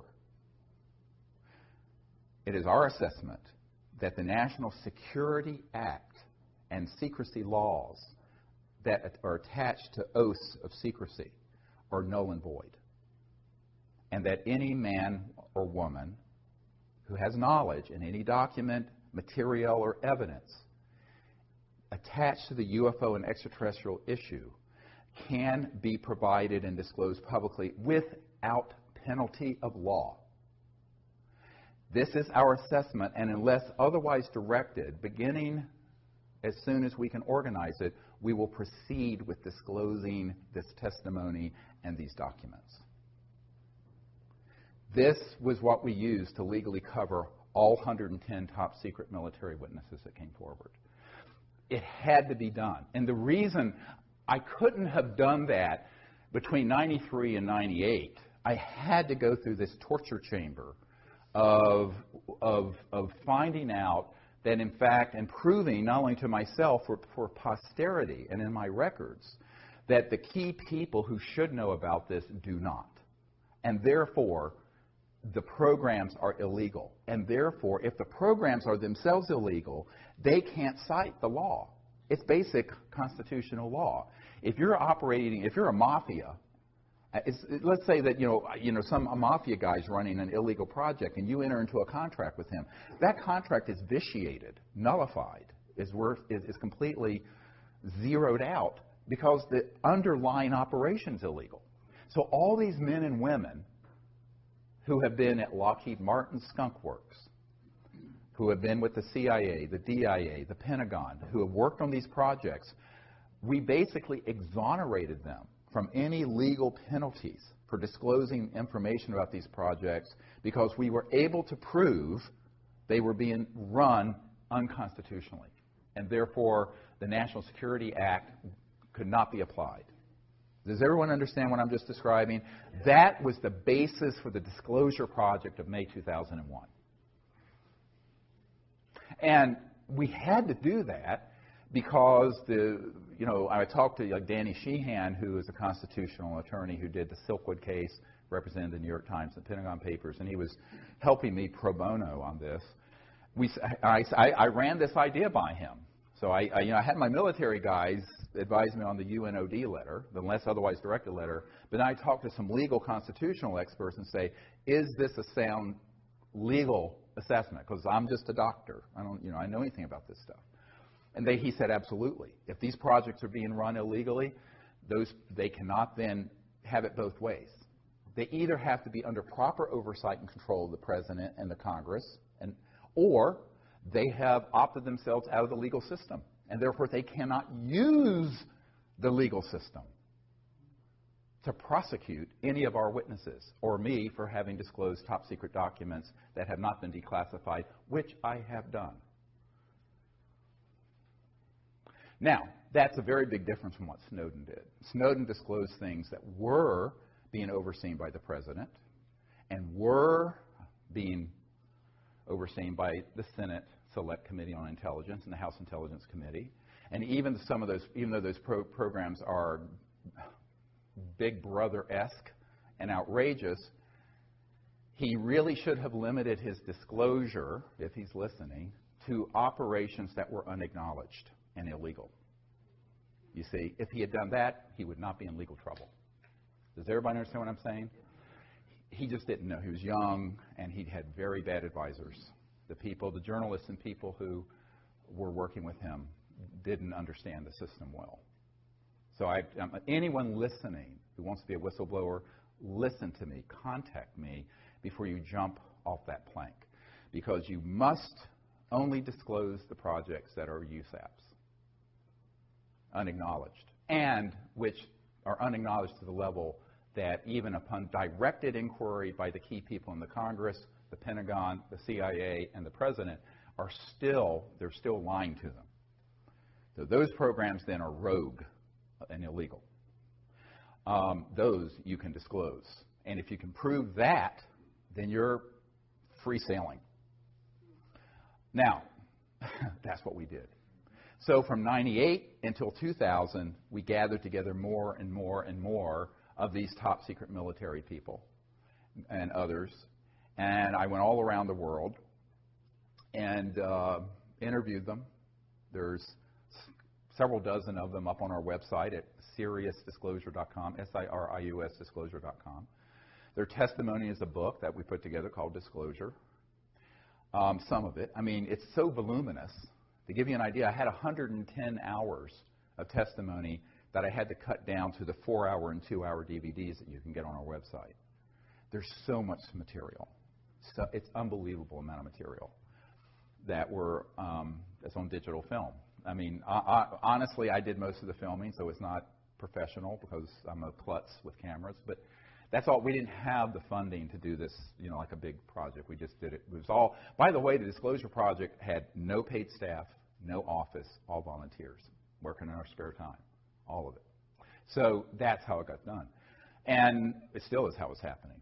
So I think that people have to understand that we did the best we could with what we had. It wasn't like we had a $5 million grant or a $10 million grant to do this. We had a couple $100,000 to travel the world, interview all these people, and launch it at the National Press Club, which became the biggest event in the history of the National Press Club since Ronald Reagan was there. And at the time that we did the May 9th, 2001 event, it was the most watched event in the history of the Internet, the entire Internet.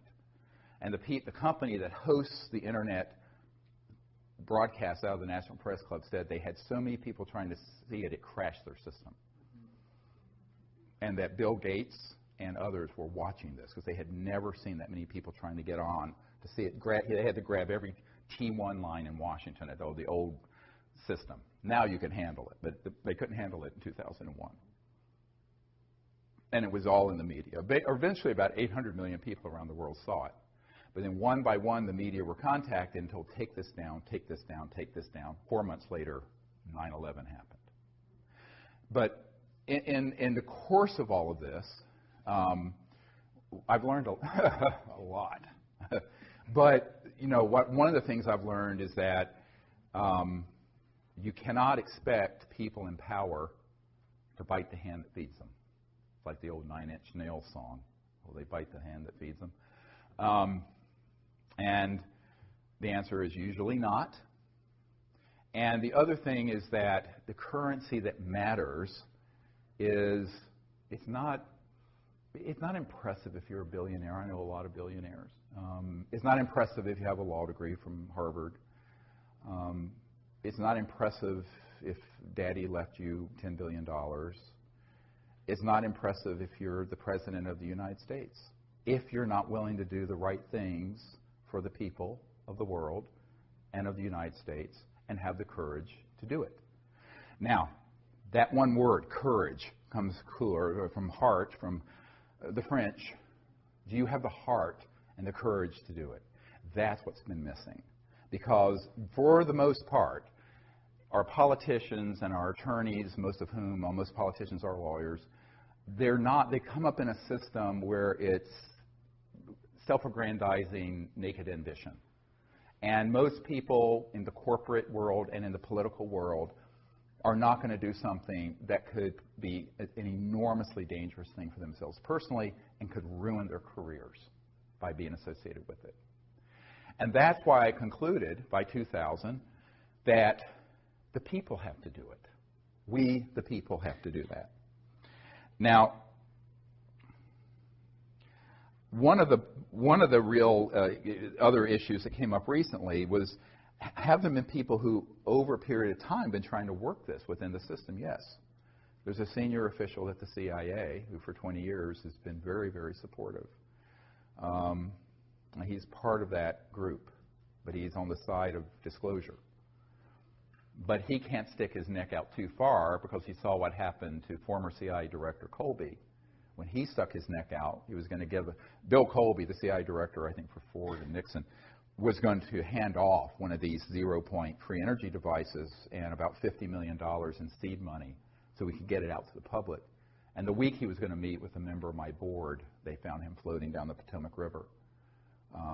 Almost absolutely was assassinated. We can't prove it, but his best friend, a colonel, met with me and said, yes, that's what happened, and he knew it was a risk.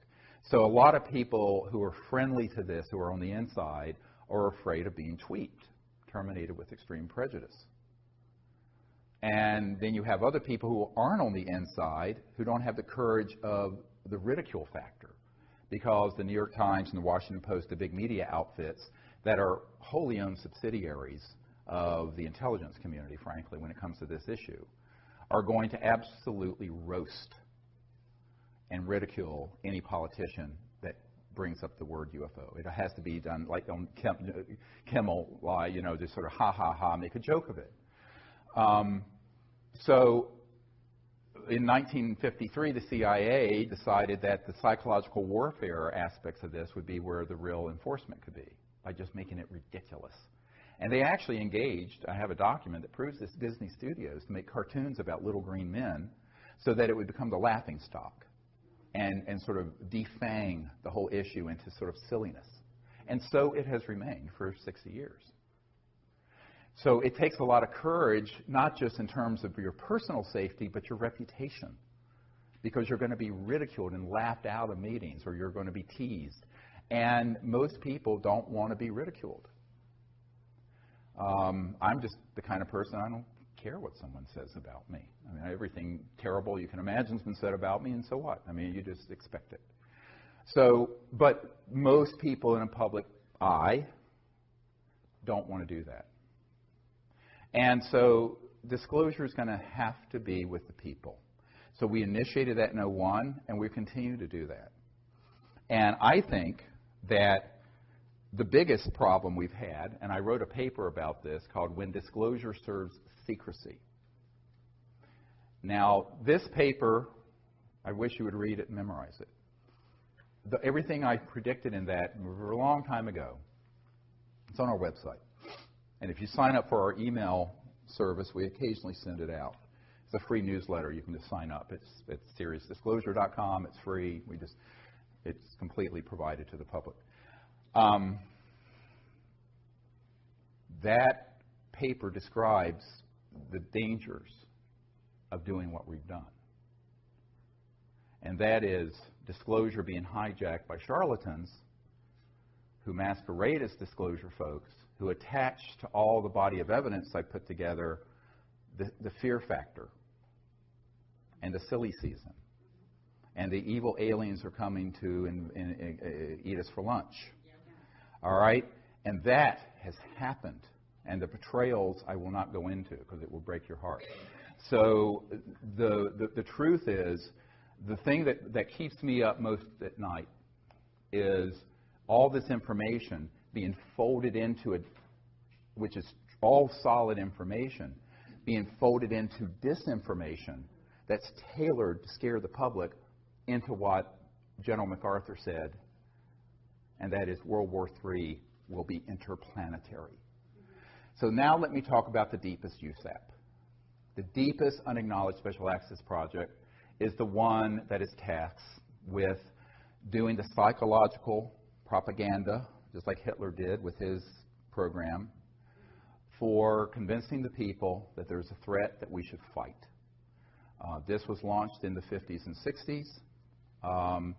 First they made the subject ridiculous, and then they made it terrifying, like the movie Independence Day.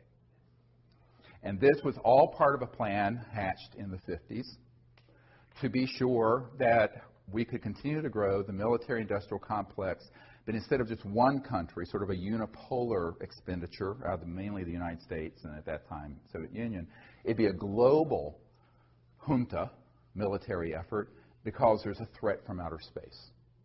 And they have done about 50 years, 60 years of very, very careful preparation. Now, the UFO subculture is replete with the influence of that. Most people don't understand it.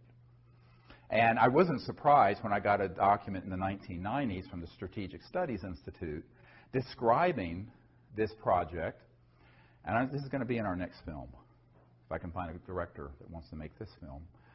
And it describes creating a worldwide subculture and cult around alien abductions using stagecraft, I'm quoting, and using advanced aerospace devices, i.e. man-made UFOs, anti-gravities, with creatures that could pass as aliens to engage in events to scare people so that the public could be turned to believe that there's one or more civilizations that we should unite against and fight.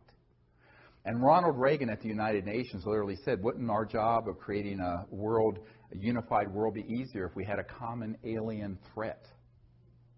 This is, you can Google this clip of Reagan saying this. So that agenda and the Star Wars programs that go with it, and 90+% of all UFO subculture books, movies, conferences are infected with that virus. Now, I'm saying unwittingly in many cases, because how would you know? If you haven't been read into a program that is so sensitive, and I've had physicists who worked at the Dulce Complex and at the Pine Gap Complex in Australia, that where they manufacture these what are called program life forms, these things that look like aliens that are 100% man-made, have integrated circuits in their neural complex, but they're biologicals, and they're on board these. But the people running the craft are military or corporate guys. And they'll sick these things on people, and they'll abduct them and put an implant in them. And the implants are made by EG&G. They're on the edge of the Nellis Range. You want to hear more? This is the stuff people really hate me for. Because I was told that if I expose this, this is where I'd be most at risk. Okay, because now I'm stepping on the toes of the eschatological fantasies of the people who want endless war. Eschatology is the study of how the world's going to end. And at the core of this secret group are folks who want to precipitate an Armageddon-type conflagration that's War of the Worlds. Because they love and they do it because they want people to be united around another common enemy. Not just one country or subculture or religion, but the whole planet. Go look at the movie Independence Day. It's a script right out of the CIA. And so the whole point of that is that you have got to prepare people to hate.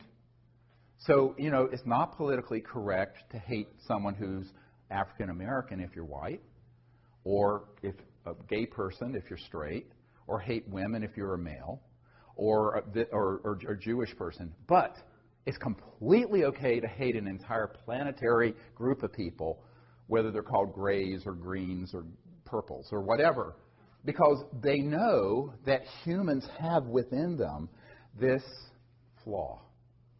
And it's in the primate monkey mind that is the root of tribalism. And I want to deconstruct this for a moment. We are 98.5% identical to chimpanzees and gorillas. And chimpanzees and gorillas do organize into troops and into warring sects that kill each other. And it is usually based on slight differences, of whether territory or appearance. And this can be exploited by demagogues, whether it's religious demagoguery, racial demagoguery, sexism, homophobia. Just pick it. Well, the big one is interspecies. So the next one is, let's get everyone prepared, and we can use these images, just like Hitler used the image of, you know, the blood libels of Germany, you know, portraying Jewish people as grinding up the children for matzah meal and this outrageous stuff that was propaganda. No, this is all true. Go look it up. Unfortunately, most people don't know any history, but if you go look up the history of World War II, there was a foundation built for years for the Third Reich. That's what the Fourth Reich is doing, this secret government. And they've done it very well, extremely well. Now, I met with a man who would not come forward, who was on one of these early abduction squads. Now, don't get me wrong, not everyone who's had contact has had a false abduction happen, but the whole thing's been commingled. I've had contact, but it wasn't an abduction. So what I tell people is that if you mix this together and people don't know that there are two distinct things going on, you think they're all the same phenomenon when they are not. And this man said in the early days, before they had these programmable things that look like life forms, that look alien, they would use little guys that were short and do a Hollywood mask and suit on one of these anti-grav devices. This is back in the 60s and 50s, 60s, 70s, and abduct people. And so they started this program a long time ago. And it's very easy to do. Very easy if you understand the technology. Now, this is the other problem. Most people don't understand the extraterrestrial technology, and if you don't understand that, you're not going to understand what the reverse engineering spinoffs have been, one of which is what I'm describing. So when they realized that they could stagecraft this, and this is described in the Strategic Studies Institute document. I don't know, the director of the film Sirius didn't want to put that in there. He thought it was too controversial. The next film will have it in there. I'm going to override whoever the director is. This has got to be in there. But that way you prepare the population for a new enemy to fight.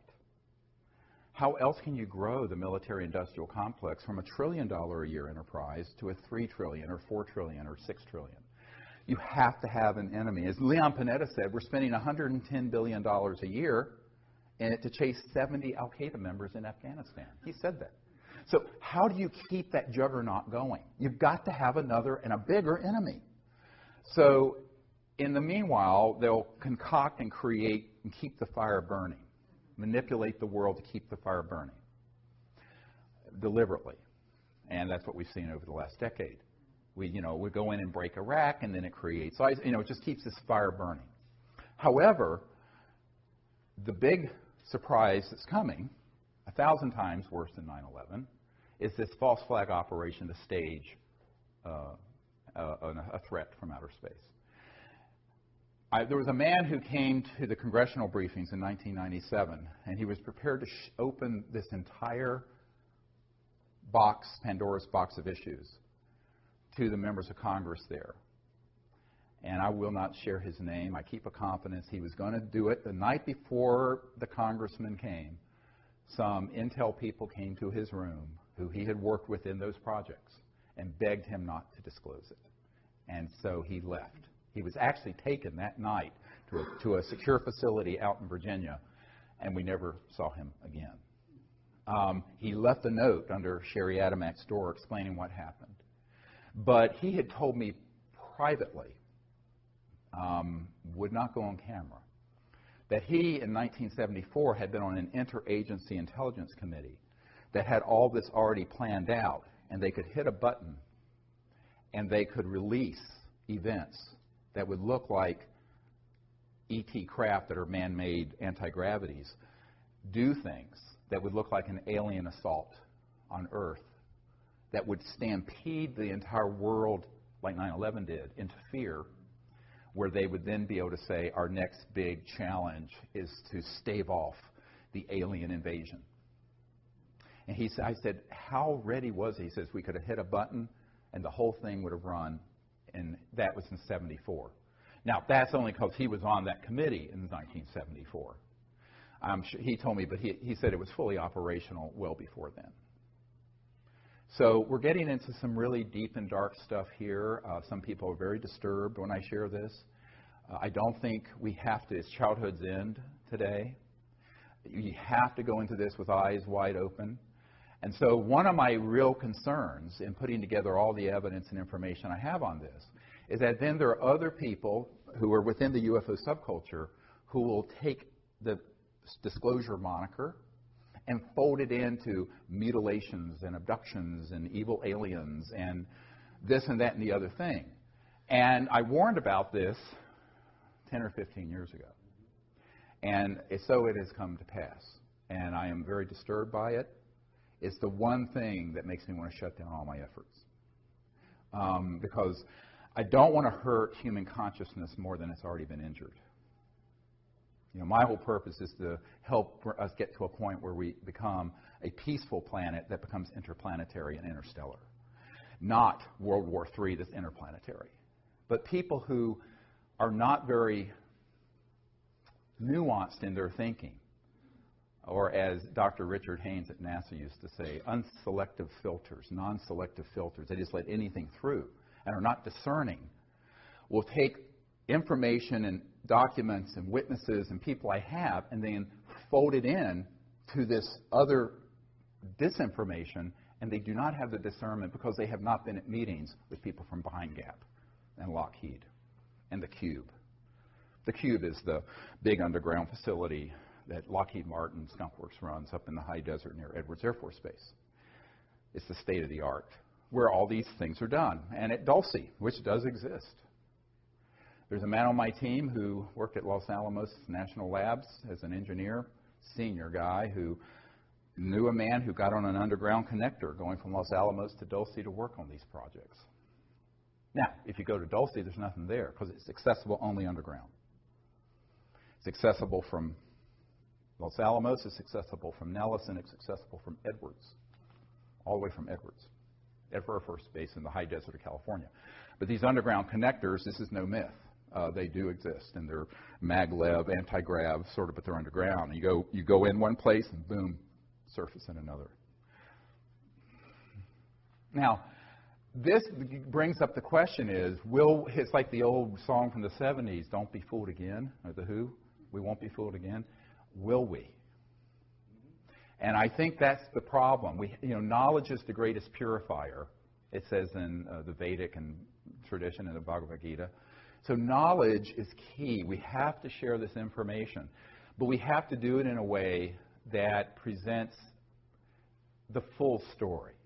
And that's what I wanted to do today, is to provide the background of disclosure, but also how fraught it is for being hijacked by people who lack the wisdom, frankly, and the insight to know that they're being played by the intelligence community like a fiddle, and putting out information that can only pollute human consciousness to convince people, yes, the UFOs are real and the ETs are out there, but some of them we need to be afraid of and fight in the next big world war. One person asked me once, how can you prove that all of them aren't hostile? I said, well, I can't. You can't prove a negative. It's axiomatic. But I was asked this at Wright-Patterson Air Force Base. Let me tell you a little story that's very instructive. So we're there, and there was a colonel there who was in charge of this operation at Wright-Patterson, and Bruce Ashcroft, who was an intelligence officer, although he was posing as a public information officer. He's really Air Force Intel, a suit. And so my military advisor and I, and another man who had worked for the State Department and who was also a naval intel guy, was with me. And so I went from the Rockefeller Ranch to Wright-Patterson Air Force Base, to this place where all this stuff from Roswell was originally set. And we had this meeting because it was forced on them by the head of J2, the previous one I briefed, my people briefed, Tom Wilson, Admiral Wilson. And when we got in there, we basically said, we're not here to get information from you because we know what you have here. We've already penetrated what's here. We're here to provide information to you so that you do not interfere with what we're doing with the CE5 contact initiative. So civilians are not caught in the crossfire between you guys and what you're doing with ETs. That was the purpose of the meeting, remember. It's very high stakes. The one thing I don't want to do is have a group of people caught in the crossfire. So, not that the ETs would hit them, but our folks might accidentally, and we almost were hit at Mount Shasta a few years ago. Yeah, I'll tell you this story if you want to hear about it during the question and answer. But during this meeting, the colonel finally, at one point, said, well, how do you know that these intelligences from elsewhere aren't a threat to us? I said, well, sir, given the galactically stupid things we have been doing, chasing them, firing at them, developing laser, particle beam, and other weapon systems, and knocking enough of them down that you've been able to reverse engineer them. If they were hostile, and they have interstellar transportation technologies, it would have been point, set, match, over in 1945, about the time we developed the atomic weapon. The fact that you and I are having this conversation and breathing the free air of Earth is abundant testimony to the fact that they are non-hostile, even if they may not be pleased with our stupidity. Don't get me wrong. I'm not saying that these civilizations are altogether in thrall with what's going on this planet. Who would be? Take a look around. But if they were overtly hostile, it could be over in a nanosecond. Because let me explain to you what the technologies are. Okay, all of you have looked at video games and Star Wars movies and Star Trek and other rubbish. So, okay, wipe your mind clean of all the rubbish that Hollywood puts out. Now let's get into some real science for just a minute. If you're going from one star system to another, I mentioned this earlier, you have the ability to create an electromagnetic field and go post-quantum, what Einstein called the spooky effect, where it's the same particle appears in two places at once, like that. And it has to do with non-locality in physics, the non-local cosmos, and other dimensions. But the power associated with that under a controlled circumstance is almost infinite. And if you were to take that knowledge and weaponize it, you could take a planet, target it, turn it into a pink mist floating through space instantly. It would not be a bunch of little laser guns going like this, like you're playing. So if these civilizations have gotten here, by definition, they're interstellar. And if they're interstellar, they're transdimensional. And if they're transdimensional, they have technologies that would make our hydrogen bombs look like a Tinker toy. All right? And yet, here we sit. Notwithstanding the fact that we have been using electromagnetic weapon systems to target them and knock them down since 1947. The Roswell crash was a targeted electromagnetic switch that knocked two craft down. They actually collided with each other. One went down near Roswell, one continued and impacted near Socorro. This is in an FBI document where it talks about a new radar system, that's a euphemism, that was turned on, and these two ET craft hit each other, went down. I know men who have operated the state-of-the-art ones that began to be developed in the 50s and 60s. And now we're 60, 70 years into what are called scalar or longitudinal electromagnetic systems, which are sort of electromagnetic pulses that instead of having a wave like this, are point radiation. So they're multiples of the speed of light. And the scalar technology has been worked on for the better part of 100 years in some circles, but certainly intensely for 70. So we have used those systems to track and target ET craft since the 40s. So if they were in fact so hostile, we would have known about it massively. Now, it isn't to say that they may have interests that run counter to the dominant paradigm on Earth. But what's the dominant paradigm on Earth? War. The dominant industry of the world, the number one largest, is war making. And still is in 2015, when we should have had world peace 100 years ago with the League of Nations. So this is a big question. And so they may be viewing us a bit jaundicedly and cautiously. And as one British intelligence officer told me, when we detonated the first atomic bomb, a big red flag went over this planet, and it was like kicking a hornet's nest. They became very concerned that we were reaching very advanced technologies and science that was instantly being weaponized and being used against one another. And that meant that we became an existential threat to ourselves, and in time, we, humans, could be an existential threat to other worlds. So that's part of the concern, and it's justified concern, because humans don't have a great track record. Now, this is only because the good people of the world, I mean, most people on the planet are not wanting to blow the planet up. I lived in the Middle East for 3 years. Most people, Arab, Israeli, Christian, Jewish, Muslim, they just wanted to educate their kids. And I mean, if you get 10% of sociopaths who want to create trouble, your society's a wreck. And that's what we're dealing with. The good people have allowed the 10% or 5% of sociopaths and psychopaths to run amok, which is what happened with Hitler in Germany. So the good people have to find their courage. And that's our job, your job, my job. So I view this as something all of us have to do. It isn't, don't look to the President of the United States, as John Podesta said. And by the way, a little footnote on that, people think his interest in this was recent. It wasn't. After we did the National Press Club event in 2001, he publicly came out in favor of disclosure. This is the senior advisor to the President, Obama. And also, he was chief of staff for a number of years, 4 or 5 years, for Bill Clinton, during which time we were doing all this with this Project Starlight, which has been misnamed the Rockefeller Initiative. It wasn't Rockefeller's initiative. It was Project Starlight's initiative, frankly. So, but Podesta was always aware that, in a sense, what Truman and then Clinton said about the White House is that it's the crown jewel in the federal penitentiary system. That once someone is in that system, they're so in a box.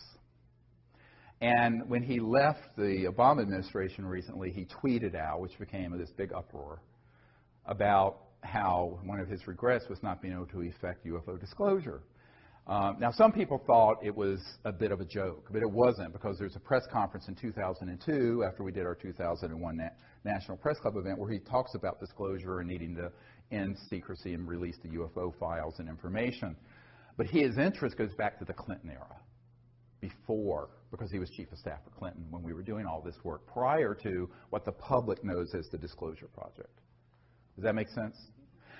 So he was also the POC, the point of contact, for Obama and for the briefing that's here that I provided after Obama was elected. And he assembled the Obama cabinet, did not immediately take a role in the Obama White House, but he put the cabinet together. He was the head of the transition committee between the election and January 20th, when Obama was inaugurated in January 20th of 2009. And there was a man who was doing a course with him at Georgetown Law School, who's an attorney here in town who wants to be anonymous, who said, look, he's very interested in this, and, the president, of course, is going to be in the same situation they all are. And so I was asked to put together a briefing, and it went to this man for Podesta and Obama. Because Obama was, looking to John Podesta as sort of his secrecy guru, because he had been a senator from Illinois or someplace for a couple years. He didn't know anything about all this. And he wasn't going to be told by his CIA director, Leon Panetta, because I sent this same thing to Leon Panetta, because he didn't know anything, being CIA director. So that's kind of my role, is to be the bridge between this unacknowledged world and that world when I'm asked to do it. And it continues. So last year, I was, about a year and a half ago, I was in Australia on an island with 120 world leaders. I was asked, the year before that, it was the Director of National Intelligence, who had just retired, who briefed them. And 2 years before, it was Bill and Hillary Clinton. That year, it was my turn in 2013, and I presented all this material to all these people in the world. So I continue to do this, and then my wife and I will send out packages of disclosure stuff to colonels and people in Switzerland and people at Davos, and it's this whole networking thing. By the way, that's where your tuition is going. because these things are very expensive to do, and we have no funding and no staff. Emily and I, just with some volunteers, do all this. Now, one of the things that you have to understand about these leaders in the world is that most of them are just agog when they hear about it. They go, oh, well, I'm Minister of Defense of Australia or whatever, and I've never heard of any of this going on at Pine Gap. And they're not lying. I said, well, no, you wouldn't. So it's sort of an unenviable thing to have to do, because I'm really the deliverer of very bad news. To have to show it to someone that powerful and say, by the way, here's what you don't know that you're being lied to about. But so we continue to do that. But the big action, and that's sort of a service to people in government, because I view the good people, and there are good people in government, as victims of this secrecy, just like we are. Where they failed is in their constitutional duty to take on that machine. And that's where the courage comes in. And I think that's why we're going to have to view ourselves as the leadership, all of us in this room and the people out in the public who support disclosure. And the next wave of disclosure are going to be two things we're going to talk about after our break in a moment. One is a mass defection program. What am I talking about? We've got a network, tell everyone we know, and find another wave of people who are currently deeply involved in these covert programs who will approach me, and we will massively defect at once. Because even what I'm sitting on, there's probably 10 or 15% that's out in the public domain. Some people I've interviewed have asked me not to release it till they're dead. Fantastic. Okay? So that's the next phase. The other is mass contact. We have got to create teams all over the world that are skilled in the art of the CE5, Close Encounters of the Fifth Kind protocols, who go out on a regular basis and create in consciousness, but also in action, the ability for mass contact to happen that's peaceful before this false flag creates the overlay. So it's a race. We're a race against the clock. And so that's how it has to happen. And that's something that you don't have to sit on your hands waiting for the president to do, or for that matter, me to do. That's something all of us can do. Yeah, and people who've done the CE5 initiative, even using the app, we get reports every day on our website of amazing contact and things that they've had. So if more and more people start doing that, the ETs are going to get the message that not everyone on planet Earth is sleepwalking. See, they need to see that. Now, people have asked me, Larry King asked me, why don't they just land on the White House lawn or their Super Bowl game? I said, yeah, they could do that. But all that would do would trigger mass panic, because these folks in the intelligence community would say, we're being invaded. We need to fight them. They know not to hit that tripwire. They want us to invite them and create the correct atmosphere of universal peace in consciousness and action to make contact. Then they'll come. We build it, they'll come. They're here anyway, even when they're invisible, because most of the time they're shifted beyond the speed of light, and you can't see them anyway. This is what I'm going to talk about in LA at this workshop I'm doing in Glendale. But I think that's why, if we understand how powerful we each are, not only to find more and more mass defecting witnesses inside Booz Allen Hamilton and inside the CIA and Lockheed Martin and Skunk Works and Dugway Proving Grounds and Nellis Air Force Base and Pine Gap. And I have a whole list of corporations and facilities that I've updated of where these operations are currently going on. And we need to have people in those systems come out. Not trickle out one at a time with no credibility, but en masse. Just like the 01 event, but on a larger and deeper level. So that's what I'm calling for now. And then the other is all of us becoming ambassadors to the universe as citizen ambassadors, peaceful contact. And that's something every single person can do in their own community. And if you do it and you practice it and learn what the protocols are, you'll be quite stunned at what will happen. It's beautiful. How do these groups manage to get money from them? Because they got government money. How do they do that instead of working outside the realm of typical government agencies? he asks, how do they get the money from public coffers to run these sort of projects? It's actually a very good example of it is one of our witnesses who worked for SAIC, Science Applications International Corporation, in La Jolla, California, is the headquarters. And this is one of the crown jewels of the contracting entities that deal with this issue. And SAIC deals with many issues, but they sort of have companies within companies within companies. That's the way it's structured. And this particular witness, who's one of the Disclosure Project witnesses, was a woman who had been recruited to work for the company. And she was in a program that basically was a room and a bunch of file cabinets. And what she did, they took in millions of dollars based on a grant and or a proposal for funding research. It went into their office, went out the back door of the funds to a black project. And what she and the other people in the office did was gin up reports that would go back to the government and to the auditors that were completely bogus. And when she asked, where is this, what's the real research going on with this money, she was shown a file just full of these empty reports. So, obviously, that's fraud. But that is how they work. So, for example, the B-2 stealth bomber might cost a few $100 million actually to build. They tell the Congress they cost $2 billion apiece. Well, the other missing $1.3 billion goes into the EMGs, the electromagnetogravitics or other unacknowledged special access projects. So this is sort of just the way it is done. And because of the nature of top secret compartmented, top secret TSSCI, top secret special compartmented intelligence, when you get to the unacknowledged level, nobody unless you're in that compartment, you're not going to report anything out to any external person. I don't care who it is.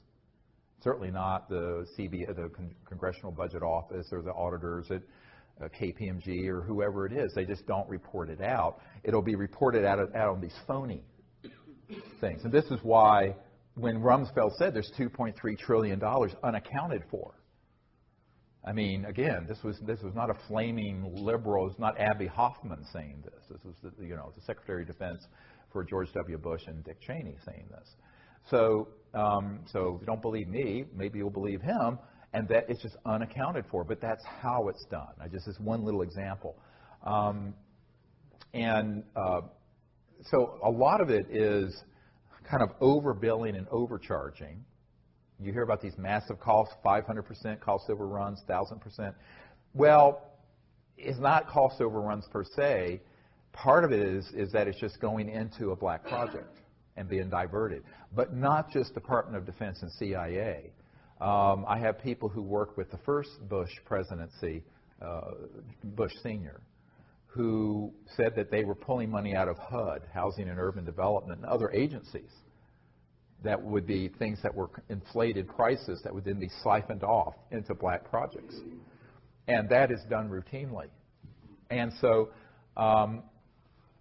now, there's another way of doing it. I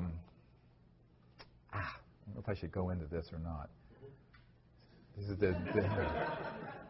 is the dark end of it. Okay, so there, one of the meetings I had was right after we did the meetings in 1997 for members of Congress and for Admiral Wilson at the Pentagon, the J2, head of intelligence joint staff. I had a meeting with a former member of Congress and a senior executive with SAIC at Crystal City here near National Airport at this former congressman's condo. And this congressman had been for many years sort of a consigliere to George Bush Sr. And he said, "Do you understand how dangerous this group is?" I said, "Yes." He says, "But do you understand where a lot of their funding comes from?" I said, "I have a very good idea. Where are you going with this?" And the SAIC executive had recently retired and moved out of the country to France. And both these people asked me not to disclose their names, but this has put me under sodium pentothal. I'm telling you the truth here. They said, well, we use these anti-grav devices, and they launch wee hours of the night from various places, and they move billions, hundreds of billions of dollars worth of clandestine drugs and armaments around the world. And he said there is one group that is involved, it's like a small army, he said, of people of 8,000 men that have been involved in just moving contraband around the world because it's all cash and it's untraceable. And we have killed 2,000 of these men for minor infractions of security. Okay? This is not a conspiracy theory. These were two principals with firsthand knowledge of it, warning me of what this group is really into.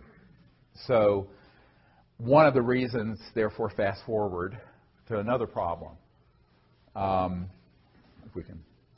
If the drug war has been created so that by making it illegal, it not only keeps it criminalized, but it creates a domain where so these super black illegal operations can kind of pluck the low-hanging fruit and have a very large, I'm talking hundreds of billions of dollars of funding by being kind of integrated with these criminal enterprises.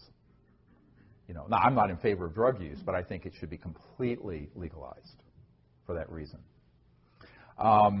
And that would just suck all, it won't be. Now, they'll wrap themselves in morality and public health and all this other stuff. They could care less. I mean, you know, any middle school kid can go to anywhere and get any drug they want in the D.C. area or even out in Virginia, in the rural area I live in. It's so that it creates their own little monopoly, and it does. And this is not a conspiracy theory, because I have met with the principals who were involved in those operations. So that's another source of funding. Now, there's another source of funding. So we have the black budget of the United States government, $200 billion a year. You have this clandestine and very dark criminal enterprise running drugs and armaments. And then you have another source, and that is, I call them the corporate spin-offs. Pieces of junk like this.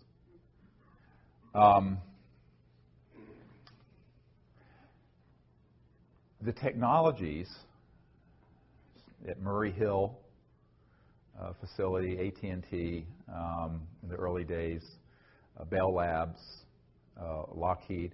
There's a lot of technologies that have been spun out of, as Colonel Corso said in The Day After Roswell, that were studied that have made their way into the public.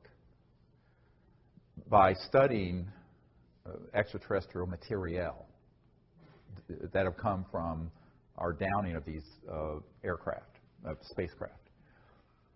Those end up going first into these unacknowledged projects, but then they get moved into their corporate partners and then get monetized as a product. Fiber optic, integrated circuits, computerization, miniaturization, special material sciences, a lot night vision technology. A lot of these things came out of those classified projects that were studying ET technologies. Now, what they've held back are the energy generation and propulsion systems. But they have monetized and become enormously wealthy through these others that have been monetized. Now, we, the taxpayers, have paid for that research, but it ends up getting a patent and gets spun out as of, look what we invented. Now, most people, you know, and it's interesting that this guy named Thiel, who was one of the co-founders of PayPal, I believe, recently said in an interview with Fareed Zakaria on CNN that there has been no real discoveries and progress technologically in 50 or 60 years. And this was on CNN. It still takes you the same amount of time to go from JFK to Paris now as it did in 1964, 50 years ago. And that basically what we've done is sort of tinker around the edges. Now, I know people, when they hear me say this, the people in Silicon Valley and who think they're high tech with this, I mean, we had telephones 100 and some years ago, so are just like appalled. I said, yeah, but the internet was developed by DARPA, the Defense Advanced Research Projects Administration. The technologies that are in here were spun out of these covert programs, and then people innovated them. They did innovation and applications, not discovery. So, and if you come up with a fundamental new discovery in science and technology that is really disruptive, i.e. free energy or something like that, it will be confiscated, either under a national security order or if it goes through the patent process through the patent law provisions for seizure. And if not that, they'll just flat out take it and tell you to be quiet or else. And that's true of people at universities, industry, private inventors, et cetera. I know many, many, many people who've had that happen. Here in Washington, the Federation of American Sciences said, well, look, there have been 5,135 patents that have been seized. Well, the reason for that is that the things they don't want out are things that are true breakthroughs. So if you look at our society, yes, we have an internet and you have an app so you can go find your restaurant you want to find instead of looking through the yellow pages. But it's just the yellow pages is digitized. It's no big deal. We're still running this thing and all the lights in this building off a coal-fired power plant from the 1800s. Your car is the same engine Mercedes had in the 1800s, internal combustion. The jet engines were developed in the 30s, invented. Rockets, 40s. Atomic power, 1945. No real fundamental breakthroughs in science and technology since then. And that's what Thiel was saying. Thiel, the multi-billionaire. And I think it was sort of an astonishing statement for a lot of people, but he was being honest about it. So, but there has been monetization that way, which has created enormous revenue for a lot of these corporations. What do we have in any of our encounters with medical technology that's been sequestered? He asked the question, what do we have that has come about through some of these research projects and encounters that are medically related? A lot. My understanding is that if the technologies that deal with regenerative capabilities exist, transdimensional, that are sequestered, where you could actually regenerate spinal column or a severed limb and nerves, things of this sort, cancer, other diseases. But the problem is those use technologies that are transdimensional. What do I mean by that? They use subtle energy technologies that aren't just kind of like acupuncture, but I mean that are electromagnetic systems that are very, very high tech. Almost like in Star Trek where they wave a thing, but that would actually work reliably. But there too, I mean, you're talking about hundreds of billions of dollars in pharmaceutical and conventional medical. There's agribusiness, medi-business, military-industrial complex. A lot of toes would be stepped on. But also, more importantly than that, is that if you open a window into an application that's medical related to these technologies, people are going to see the energy implications of it. And with that, it's goodbye oil. It's goodbye coal. So they've been sequestered for the same reason the energy and propulsion technology. Yes, I understand from men and women I've worked with that there are amazing technologies that relate to medical systems and curative and reparative, regenerative technologies that are transdimensional electronic systems that would just blow your mind. Yeah, and so unfortunately, in a sense, our medical system is sort of Stone Age from that point of view. But there is medical information that can help. Yes, there's medical information that can help. And one of the things I've said, there are multiple, look at this whole issue of disclosure. First, there's the basic information, we're not alone in the universe. Then there's the fundamental technology, energy, propulsion.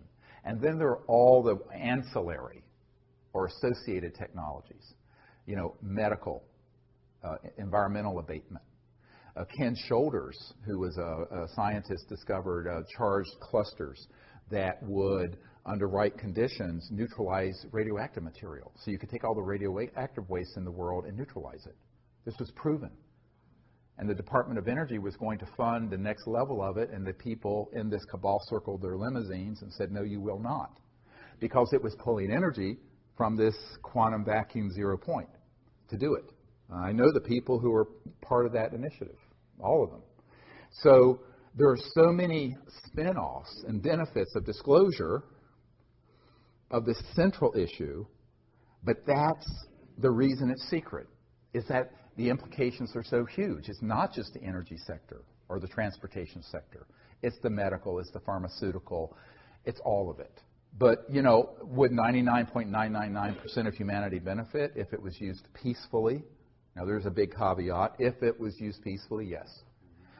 The bigger question becomes, as a colonel who was in charge of future technologies for the Air Force, and I discussed here in D.C. not long ago, what if they're weaponized? I said, well, they already have been, haven't they? But they're covertly weaponized. But what if they proliferate and are weaponized? So this gets into sort of the larger question, evolutionary question of, are we willing to go forward as a peaceful civilization or not? Because we are at a crossroads where if we don't go forward peacefully, we won't go forward at all. And it's not world peace, it's universal peace. It's interplanetary. So one path leads to, it's like the Hopi line or the Hopi prophecy rock. One line leads to termination, and the other one leads forever out into the future, into the stars. We are the last generation to make that decision. We don't have another 100 years. So that's why this is so critical. It's why I left my medical career to work on this, because I came to realize, once I realized what was behind the secrecy, why it's so secret, that it really doesn't matter. I mean, yes, I can save one life at a time in the ER, or maybe 3 or 4 when I'm really busy, but I used to have to run multiple code blues. Code blues when your heart stops. But now we have the responsibility of the earth and all of her children for the next thousands of years in the balance, hanging in the balance. So humans have been trying to make this transition for a very, very long time, and it keeps getting thwarted by, let's say, call it special interests, people who are hell-bent on maintaining the status quo of the financial system, the political system, whatever it is. But there has to be, let's say, a nonviolent revolution that has to take place. I'm not a violent person, but I don't think you let these the sociopaths who have another agenda to continue to call the shots, as they have for the last 100 years. We have to have the good people step forward. Most people, though, who are nice are too nice. And one thing that I found very early on in 1992, when the head of Army Intelligence threatened me, I said, basically, screw you and the horse you rode in on. You get in my way, you'll be in Leavenworth Federal Penitentiary for the rest of your life, because I've got witnesses and documents that involve you in covert illegal projects back when you were a young officer. And he went, oh. I said, you want to get on the dance floor? Come on. Yeah, I've got a lot of stuff that.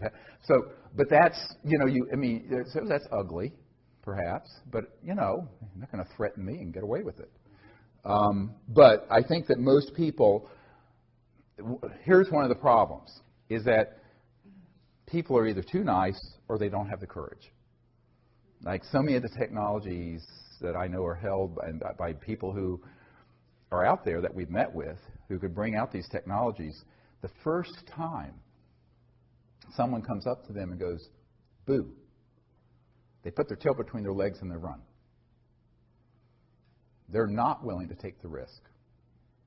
Now, you have to be willing to take the risk, including losing your life, or you can't go anywhere with something like this. Or if they know they can put you on the run with the least little threat. of defaming you or threatening you or what have you, they know they've got you because that's what's going to happen. So the currency the only currency that matters, you have to know about this. You have to have the vision of what to do. There has to be a certain fund of knowledge and intellect, is why I'm sharing. But when push comes to shove, how much heart, courage do you have? And that's true of these medical technologies. It's true of the basic energy technologies. And it's true of the state of the world. So we have to find our hearts. We have to find our ability to come together so that the good people of the earth prevail over these sociopathic folks who have a eschatological agenda, who love, sort of endless war and have the sort of the crescendo happen with some sort of bizarre, Armageddon type thing. Now, of course, if they keep fooling around, they may get their wishes because the Earth isn't going to be able to endure 7 billion people living like we do indefinitely. I mean, we have both polar ice caps melting, and the equilibrium of the Earth is becoming, including the magnetic field, increasingly unstable. So this instability is going to increase and not decrease if we stay on the path we're on. It's like the old saying, unless we change directions, we're likely to end up where we're going. Yeah, regarding disclosure, the issues of free energy technology and such, is this the proper picture? It seems that the direction of the disclosure, looking down the road, is one of greater consciousness. Is that true? Right. Right. That's what you're really looking for. Well, yeah, he's asking, is the big picture about disclosure is greater consciousness. It's not just greater, it's the correct consciousness that can support a peaceful application of this. And also a new way of, as Einstein said, no problem is ever solved by the consciousness that created it. And the problem of endless war and the problem of taking every advance of technology and turn it into a new type of club to hit someone in the head with, this is a big problem. And as this colonel in the Air Force pointed out, these technologies would enable someone in another country to deliver a payload in less than a second from the Middle East to Washington. Think about it. Okay, so all technologies can be weaponized. Now, in covert programs, they already have been. But so on the one hand, we have to acknowledge that there's this secrecy. It needs to be overseen properly. But the disclosure is when the work begins. When this information is fully out there, including the technologies beginning to come out, we're going to have to completely change the way the world thinks and works. Now, it's going to have to be a world of collective security, where if there's anyone, anywhere on the face of the earth, that weaponizes and tries to use these technologies for harm, they are stopped by all means necessary. And I mean all means necessary. Could we do it? Yes. Now, do we already have the means to monitor and enforce that? Yes.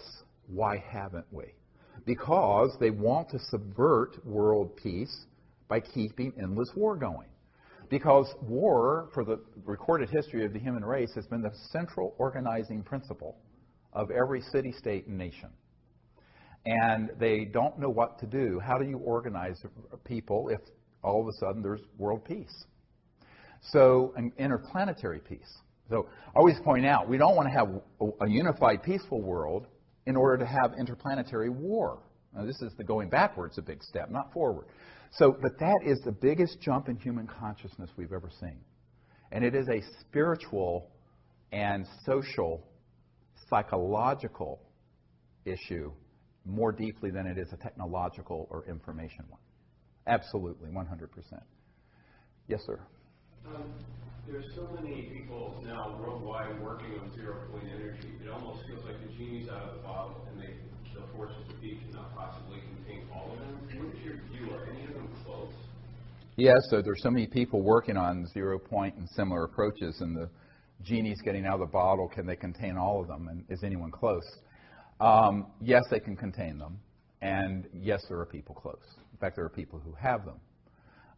Let me give you one example. We believe there's a fellow named Rossi in Italy who has a device that generates apparently over unity excess energy and heat. Although no one knows the mechanism of action, he's keeping it a trade secret. Very big and probably fatal error. The people I've met with who have developed these systems have all either taken it to their graves or had them confiscated before they can get out to the public significantly because of some central strategic errors that have to do with the idea that they're going to be able to handle that technology like you would a new app or a new Silicon Valley computer system. When you're dealing with something like this, it has to be done completely openly, open source, and you have to have millions of people know what's happening in real time. Stan Meyer took his knowledge to the grave. You know, if you look at the workshop I did about a year ago here, is that there have been literally hundreds or maybe thousands of people who have discovered this same effect, and they've all made the same set of predictable errors based on their handling the technology as if it were conventional technology when it is not. And so I would say, yes, there are people out there who are working on it. Some, I believe, have. I have a friend at Stanford University who knows a man at the National Security Agency who confided that they're tracking what Rossi is doing very carefully, which indicates to me where there's smoke, there's fire. If Rossi's listen, heads up. So, but strategically, tactically, and strategically, he's handling it in a way that guarantees failure.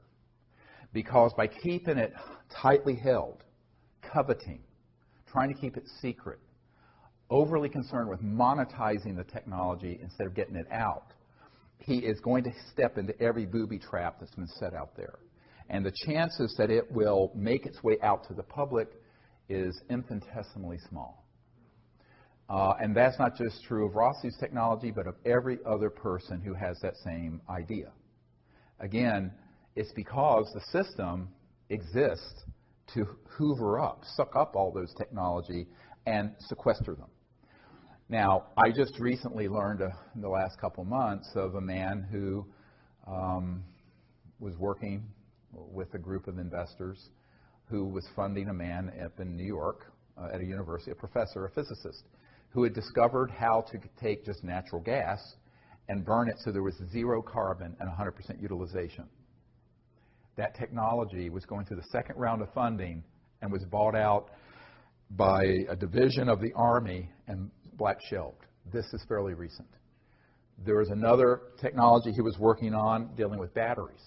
And as you know, like Tesla Motors has like 900 pounds of lithium batteries in that car. It's a very inefficient system. We have a Chevy Volt that it runs on our solar farm out in the country. But it's incredibly backward technology. And a group had developed a battery that was, instead of 900 pounds, 100 pounds that would charge in 15 minutes. That would take but it was so radical that Tesla and some of the other groups had put together, I think it was about $1 billion between two different groups to acquire it, and British Petroleum came in, bought it for God knows how much, and black shelved it. This is fairly recent. So these are not conspiracy theories. This happens every day. So if you have a technology and you go the conventional investor route, funding route, patent route, intellectual property route, it's DOA, dead on arrival. Now, we've seen this over and over again, going all the way back 100 years. So, you know, the definition of insanity is doing the same thing over and over again, expecting a different result. All right?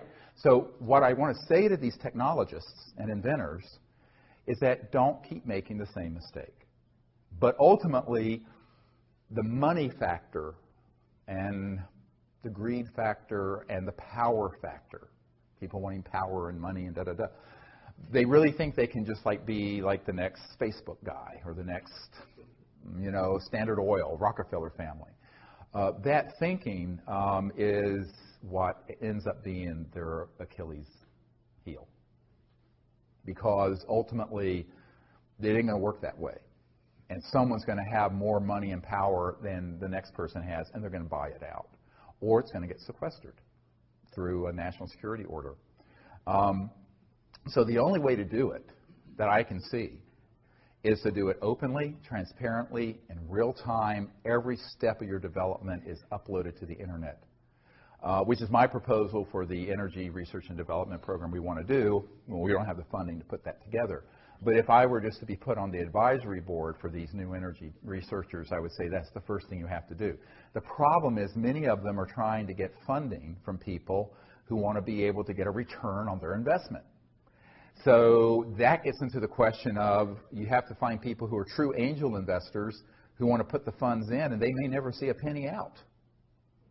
But that's very, very hard to do because, you know, it's the golden lamb sort of thing. And that's the real problem. And I think that until we learn that lesson that the last 100 years of experience has given us collectively, we're going to keep making that same mistake. And all I can do is advise. I can't force folks to do it. And we'll see. I would like to see someone make it through that juggernaut.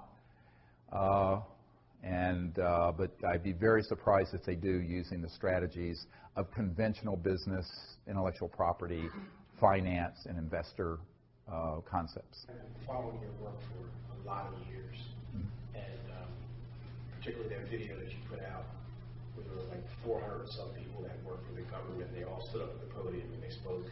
I was amazed that you put that out there. But I read an article that you had put out talking about Buzz Aldrin. He had died back in November, and you put the article out about his death and how his family couldn't speak about.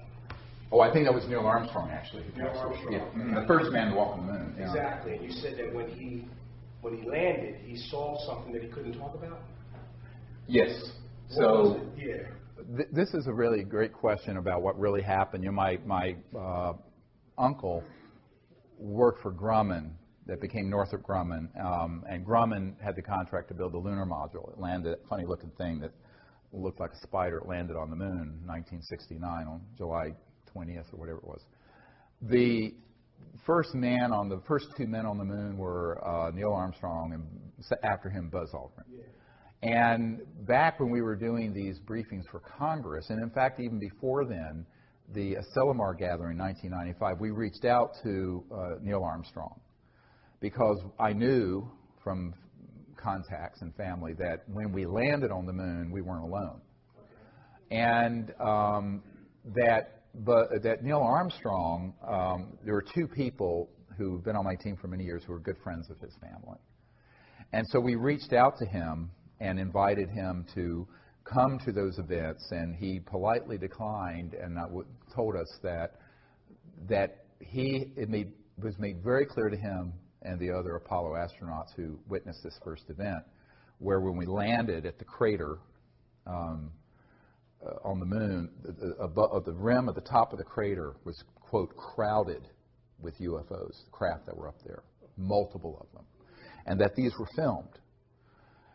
And that I know people personally who've seen that film footage. And that's why the film footage that came back to the Earth, and we did go to the moon, but some of the footage, it doesn't make sense because the flag is moving. Now, the reason for that, and this is where people say we didn't go to the moon, it was all hoax and filmed in a basement up in New York. The truth is we went, but during the lunar orbiter, going back before the Apollo mission, we actually were circling the Earth taking the first early digital photographs.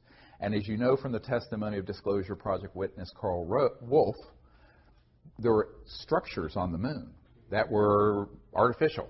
Some were newer and some were very ancient. And so they knew the covert programs, and these images were being downloaded to out here at Langley, not the CIA headquarters, Langley Air Force Base, to a compartmented operation run by the National Security Agency that was then sequestered away from the other NASA scientists. But the people running that project, the deep black people in those projects, knew that it was likely we were going to encounter something not of this world or a UFO when we landed.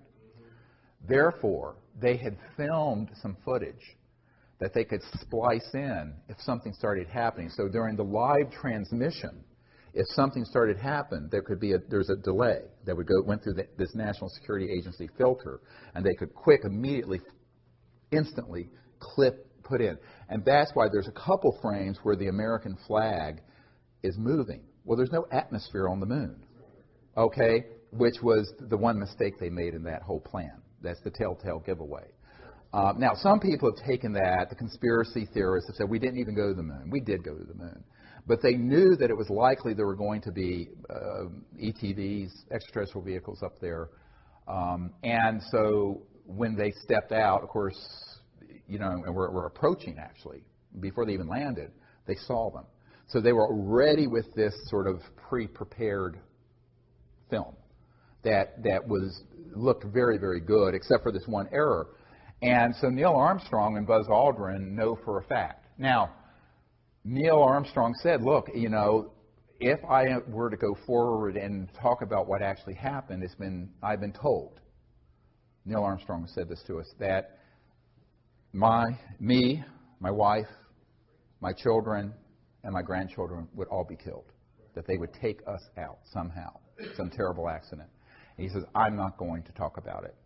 Now, Buzz Aldrin has just basically, he sort of had a nervous breakdown after this and was actually at an Air Force facility. I know a man that was there with him, and he confided that this is also what happened. I also know Buzz Aldrin's sister, who pulled me aside and says, yes, you're absolutely right. That is what happened, but it's not my job to out Buzz Aldrin on this. If he's ready and he's able and allowed, he will speak about it. But you have to understand, enormous pressure was put on these men never to speak about what actually happened. Can we speculate on whether those ships came from here or from there? And this is the follow-on question: were those ships that were around the moon at that time in 1969 extraterrestrial or man-made reproduction vehicles using anti-gravity? I don't know. It could have been either. But I think probably they weren't ours, only because those folks would not have wanted to risk exposing that they were there with cameras rolling. Okay, because that would have, of course, ended the fact that they have these secret aircraft, a secret space force. They would watch TV and knew it was a space shuttle. So that's one of the problems. That's, you know, I've thought about it, and the answer is I don't know, but from a logical point of view, I doubt it was ours. Okay.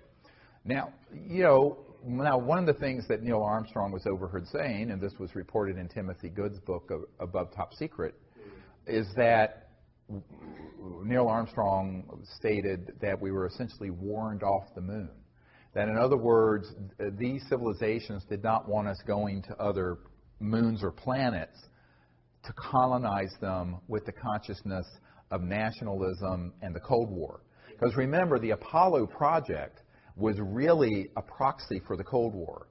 The United States was in a complete panic when Sputnik overtook our space program, the Soviets. And so the race to the moon was part of, and always was part of, the military competition between two huge superpowers, the old Soviet Union and the United States of America.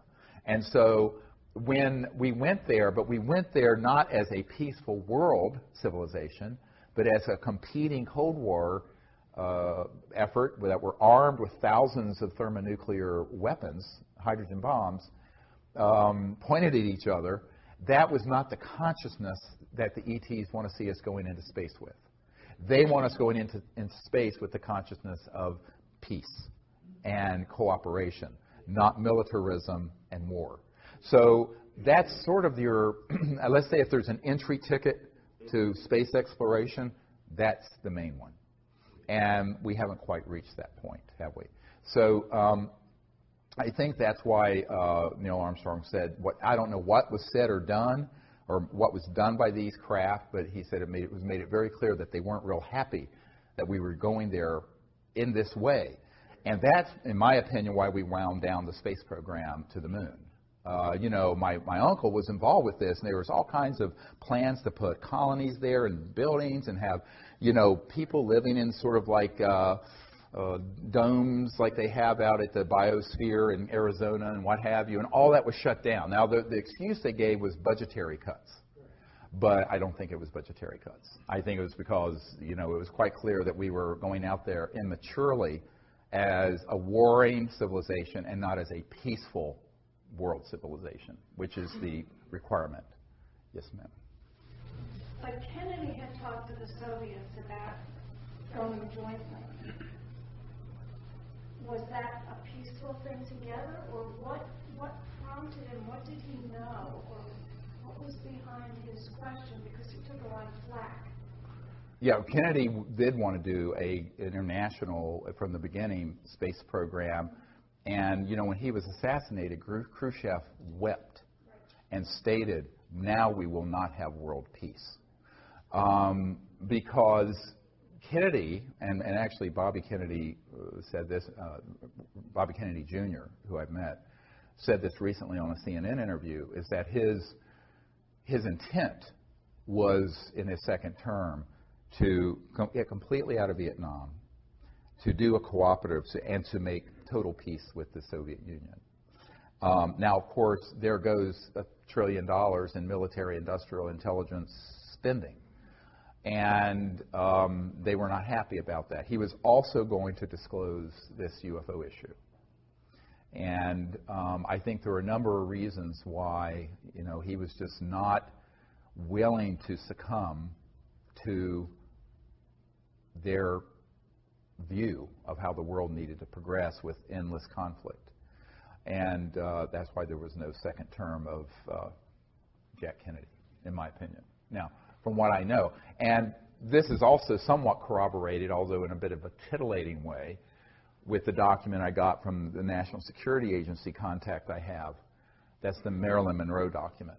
And in the Marilyn Monroe document, it's a top secret document that was handed off to me, never declassified, authenticated by a man who used to be General Odom, O-D-O-M's right-hand guy, who was National Security Agency head for years. And in this document, it was a wiretap summary of the CIA wiretapping a bunch of people, but mainly Marilyn Monroe, who, as you know, had had an affair with Jack Kennedy and also with Bobby Kennedy. And they knew it was coming to public, and so in 1962 or whenever it was, they cut that off.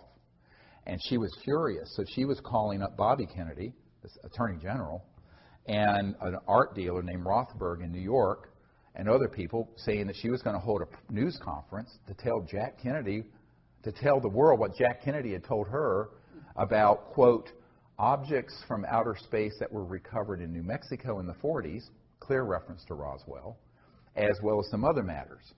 That wiretap summary is dated the day before they found her dead.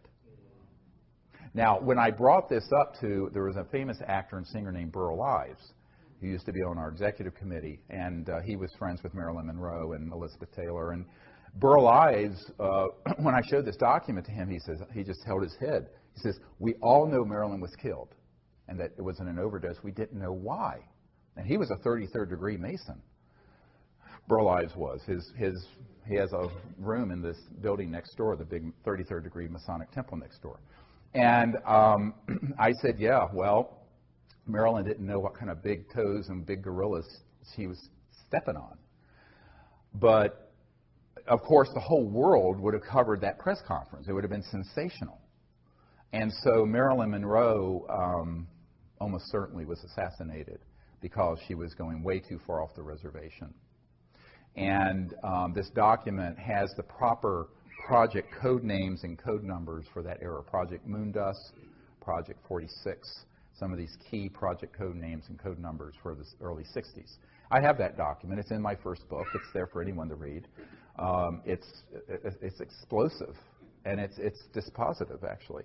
But unfortunately for Marilyn Monroe, you know, she didn't realize that this was non-trivial. This is not a trivial thing to hold a press conference, a person of her stardom in that era. I mean, she was huge, talking about these specific issues because she had learned that apparently in pillow talk with Jack Kennedy. And so it cost her her life in order to keep that quiet. I was wondering, this the organization is an invisible organization that more or less runs the whole thing. Mm-hmm. If you were going to put a face on it or an organization, do they hold regular meetings, or how do they operate? They have to do some kind of thing right now. Very good question. He's asking, this group, Magic Control, the Majority Committee, Joint Intelligence Committee is what it is called. That's where magic comes from, MAJIC. They do have meetings. It's actually transnational. There are people from other countries involved with it, not just U.S. Always has been transnational. The U.S. is key because it's the economic and technological powerhouse, but Great Britain is also very important in all this. And, there are various people who have been on the senior committee, such as Admiral Bobby Ray Inman. I know for a fact he was the head of the National Security Agency. Prior to that, he was Deputy Director CIA. And then he became a board member of Science Applications International Corporation. So I know a number of the people. I've met with some of the people who are on this group, including people who are deep covering the CIA and elsewhere, and former members of Congress and other SAIC executives I've met with. But, it's also very compartmented. So in other words, you may have 200 or 300 people in this group that are the sort of committee, but even within that, it's a pyramid, and there's compartments within it. Not all of them know everything going on. It's not like it's an all-access pass. And some have gone rogue, splintered off and kind of gone rogue, even within the rogue. Rogues of the rogue, if you get my drift, which is why it's so dangerous. I could draw a whole diagram of it, but you can kind of imagine some of the key people. More recently, General Michael Hayden has been involved with that committee, who had been NSA head and CIA director. So some of these people are known in the public, most aren't. And what I would say is that a lot of the folks who are in the corporate contracting world, what's called WFO, work for others, contracting, are key to this. I remember years ago, right before I was going to have the meeting with the Clinton CIA director, I was in Arizona at the Wrigley Mansion, the Wrigley and chewing gum people, but it had been bought by Jordy Hormel of the Hormel Meat Company. And there was a man who was a member of this Magic, this MJ12, they used to call it, group. And he asked me to come to the mansion late at night, 10, 11 o'clock at night. I went there, and it was Jordy Hormel was nowhere around. They were just using the facility. And this was a high-tech digital guy, and who actually moves around in the UFO subculture. And we were at this table. It looked like a big conference table, and all these suits were there and people. And they were basically, telling me that I was barking up the wrong tree, meeting with the CIA director. And this man pulled me aside, and he said to me, the CIA director and president doesn't know about this, and they're not going to know anything about it. If you want to know about what's really going on, come talk to people like us. And it was a whole room full of folks like that. Spooky. And then it was interesting because, a couple years before, the former head of Army Intelligence had offered me $2 billion if I would stop doing what I was doing, close my operation, and join his group. He had a $2 billion slush fund out of Eastern Europe. And I said, no, thank you. And that was when $1 billion was a lot of money. And when I refused, and he went to my wife, tried to convince my wife that I should do this. But this was 2 years later, and this guy said, you know what? This is how they operate. We checked you out. You're a doctor. You have really good credit. Take out all the credit cards you want, and you can run all your operations, max them out each month. Because my group we run the supercomputers that back up the global financial system, and we'll just zero them out every month. That's what he offered. We'll just zero all your credit cards out every month. I said, well, that's very nice of you, Jim, to offer that, but then you would own me, wouldn't you? Because you'd have a record. And I said, I'm afraid I can't. He says, no, we're just trying to help you out. You see how this works. That was in 1994, 93, and then 94. So they, I've, over the years had multiple of these sort of approaches, which is quite bizarre. And you couldn't make this stuff up. If you put it in a movie, people would think it was fictitious. But it is how they operate. So the corporate and contracting end is really a lot of where the action is with these large corporations and their compartmented groups. And then within certain agencies, there are select folks who are on this committee. So it's not all one thing, but they do have meetings and, it's evolved over the years. My understanding, I was told this some years ago, that about 70% of that group favors what I'm proposing. But the other 30% who are the really violent ones are opposed. And they don't mind killing one of their own, like Bill Colby. Bill Colby was in this group. He defected, but he did it alone. And he was going to make a run at the crown jewel of what they were keeping secret, and that's the energy technologies. And that, as I mentioned, that week they found him floating down the Potomac River. So, and I think that was in 95 or 96, but, I think this is why, I have had some very tragic things happen in my life, if you read between the lines, and that's why I decided I had to find other ways of doing this where we don't increase this body count. Yeah. Yes. Okay. First thing, sorry about my terrible accent. No, you're fine. Okay, so this is an important and personal question for you. How the ET choose you and how they decide you are the right person for making contact. And if that happened and they contact you after that, what to do? She's asking how the ETs choose, not me, but you, a person in general, to make contact. I think that there's a saying that's been, I think, inappropriately translated. Many are called, but few are chosen. I think it really is supposed to say, many are called, but few choose to answer the call. And so I think that there have been knocking on our front door and our back door and our side door for a very long time, these civilizations.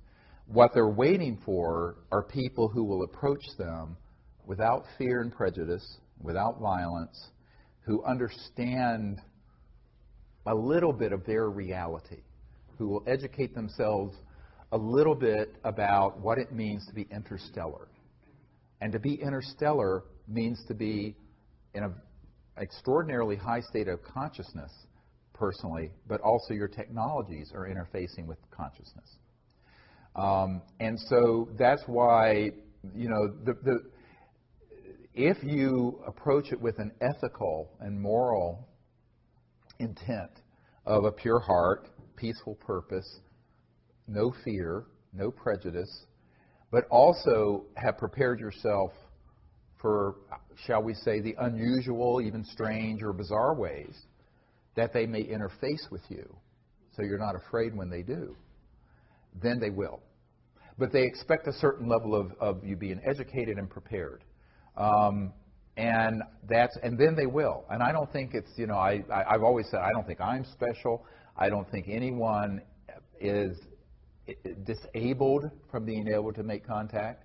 I think it's them willing to go through the process of training and education, but more importantly, what is the purity of your heart and intent? It can't just be because you want to see a UFO and be entertained, like dolphins at SeaWorld. It has to be for a sincere purpose to be a liaison between humanity and their culture. And if there's that purity of intent, then I think you'll be astonished. But there's also the preparation that has to happen. The reason for that is, if you read the last book that we put out, extraterrestrial, the countdown to transformation, extraterrestrial contact, countdown to transformation.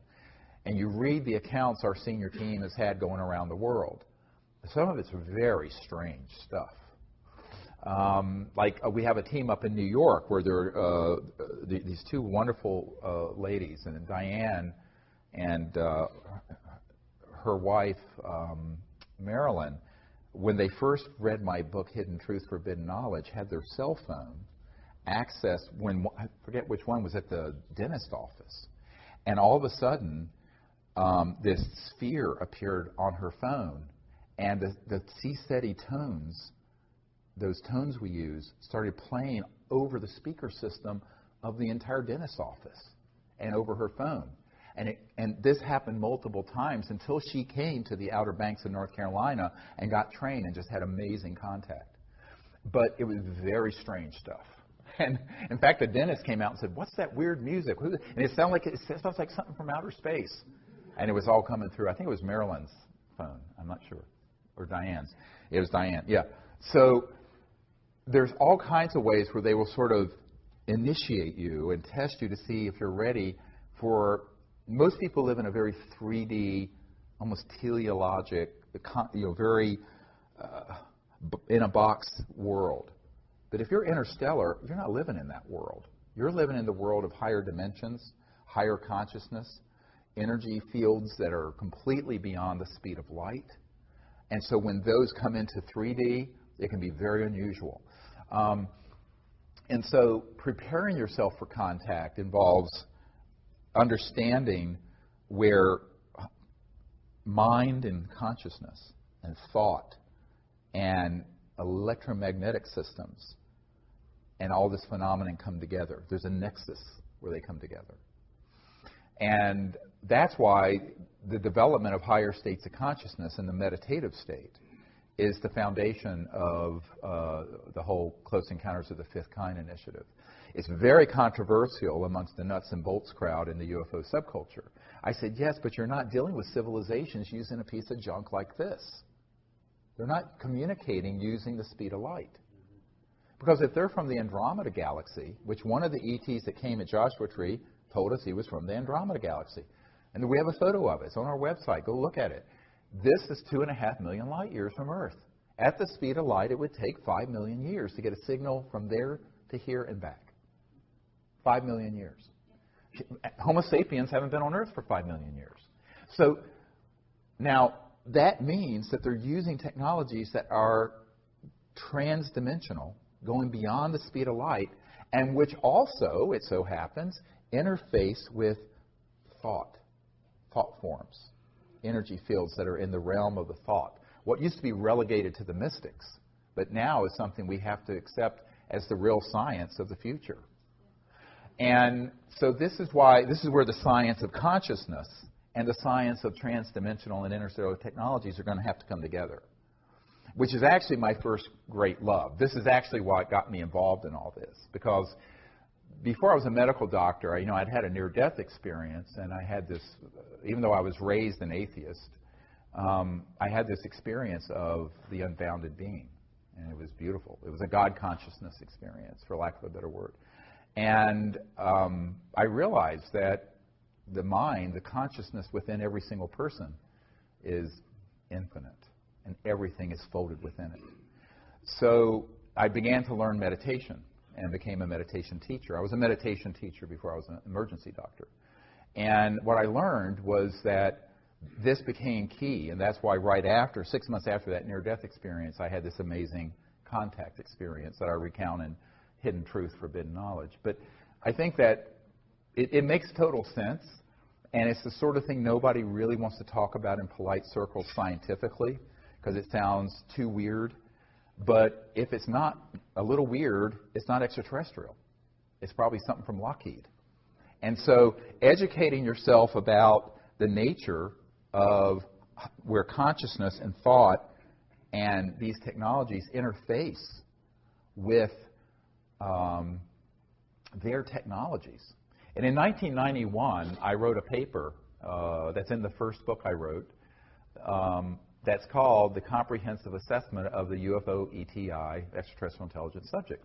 And in it, I talk about technology-assisted consciousness and consciousness-assisted technologies, where the mind interfaces with these both ways, where the mind can interface with technology, but also where technologies can augment and project thought and awareness more accurately. And that's what these civilizations had. I got a call from a senior aerospace engineer at McDonnell Douglas Aerospace that became part of Boeing Phantom Works. They had their own Phantom Works, became part of Boeing covert programs, but it was still McDonnell Douglas back then. And he said, "How do you know this? This is the most accurate assessment any of us have ever read." And it turns out he had been on all kinds of committees, had known old man McDonald at McDonnell Douglas, and was on the Condon Committee to look into this at the University of Colorado in 1969. But he said that it's going to get you in a lot of trouble because it sounds a little far out there. And then he related me a story. He says, I was researching a case for McDonnell Douglas years ago, and it was in the Baja California in Mexico. And a craft had materialized, and this ET just appeared outside of it. And he had sort of a little black box, or rectangular box here at his solar plexus. And the person who had the encounter said that as clear as you would hear words in your ears, this being was communicating with his mind. And he was thinking back, and he knows that this device was receiving it and augmenting it and facilitating it. And it was going back and forth, all through thought. And he said that was a very, very solid case. He interviewed the people directly. And I said, well, that doesn't surprise me. I said, how else are you going to communicate interstellar? You have to go at the speed of thought, not the speed of electromagnetic signals. Now, this, of course, opens you up into the ridicule of the tinfoil hat crowd. But there is a serious science. And by the way, it is why the people at the science director at the CIA and other places know that we're onto the real thing. I had an NSA guy come up to me and said, they're very mad at you because you figured out the Rosetta Stone of contact. And it involves consciousness and thought, transdimensional physics. But it is also the thing that gets you in the most trouble the most quickly in the conventional world, mainly because the conventional world has been miseducated about science, technology, consciousness, religion, thought, everything. I mean, it's almost like everything you know is wrong. But or partially wrong. But that's where you get the preparation, is really in developing your state of consciousness and having this intent. And then you just go out there and put yourself at service. And if you say, I'll be at service to doing this, almost anything is possible. What are your thoughts on crop circles? And do you have certain messages you think that they're trying to send through these?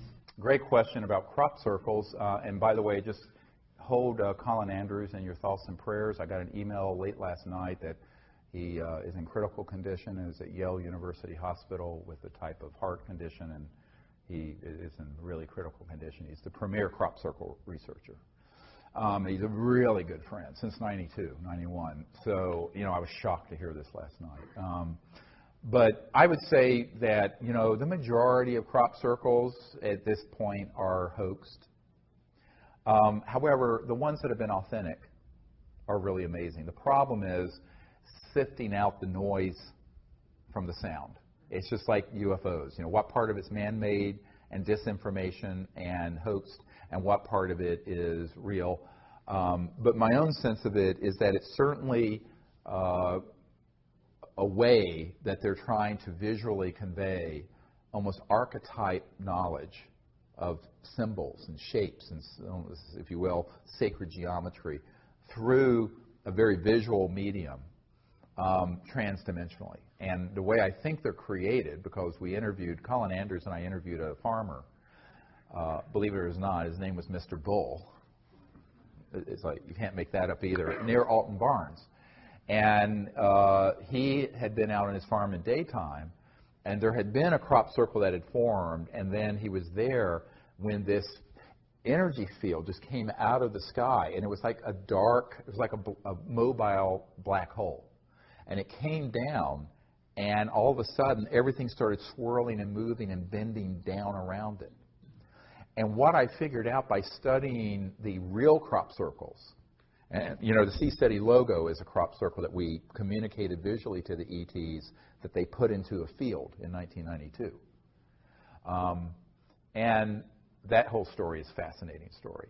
But what I figured out is that what they're doing is that they're augmenting or increasing the gravitational field over a certain area, over with a template, if you will, like a cutout, like a blueprint, electromagnetic blueprint, that then goes and lays this down very quickly. Now, the ones that are hosts are just smushed down. But these are very fascinating. And so if you can imagine creating a counter-rotating electromagnetic field that causes levitation, which is what anti-gravity is, in a certain resonant frequency, using crystalline materials and nanocrystalline materials. I mean, we know exactly how this works. But then reverse that. You're increasing the gravitational field, so you can have an object way out in space, and it kind of targets an area very specifically and can create this energy field that then pulls the crop down instead of lifting it up, but in a very specific pattern. It goes very quickly. And that's how we figured out how they're making it, how they're making the authentic crop circles. Yes? Are we finished? Have you heard of the Kesh Foundation and any of his work? Yes, I've heard of them. We've corresponded, and we've asked for, evidence of proof of principal operation and never gotten anything. So we're still waiting to see if they have anything. It's easy to make a claim. Our requirement, as you know, for these energy technologies is transparent conveyance of them to us with transparent testing, but more importantly, third-party creation of the effect, which is the sine qua non of science. If it's not reproducible, it's not science. It has to be reproducible. And so that's what we've asked for, but we haven't gotten anything in response yet. So, yes, sir. You spoke about how difficult it would be for a craft to come down without getting shut down, that there are so many things in place that as soon as they would show up, somebody's there right away.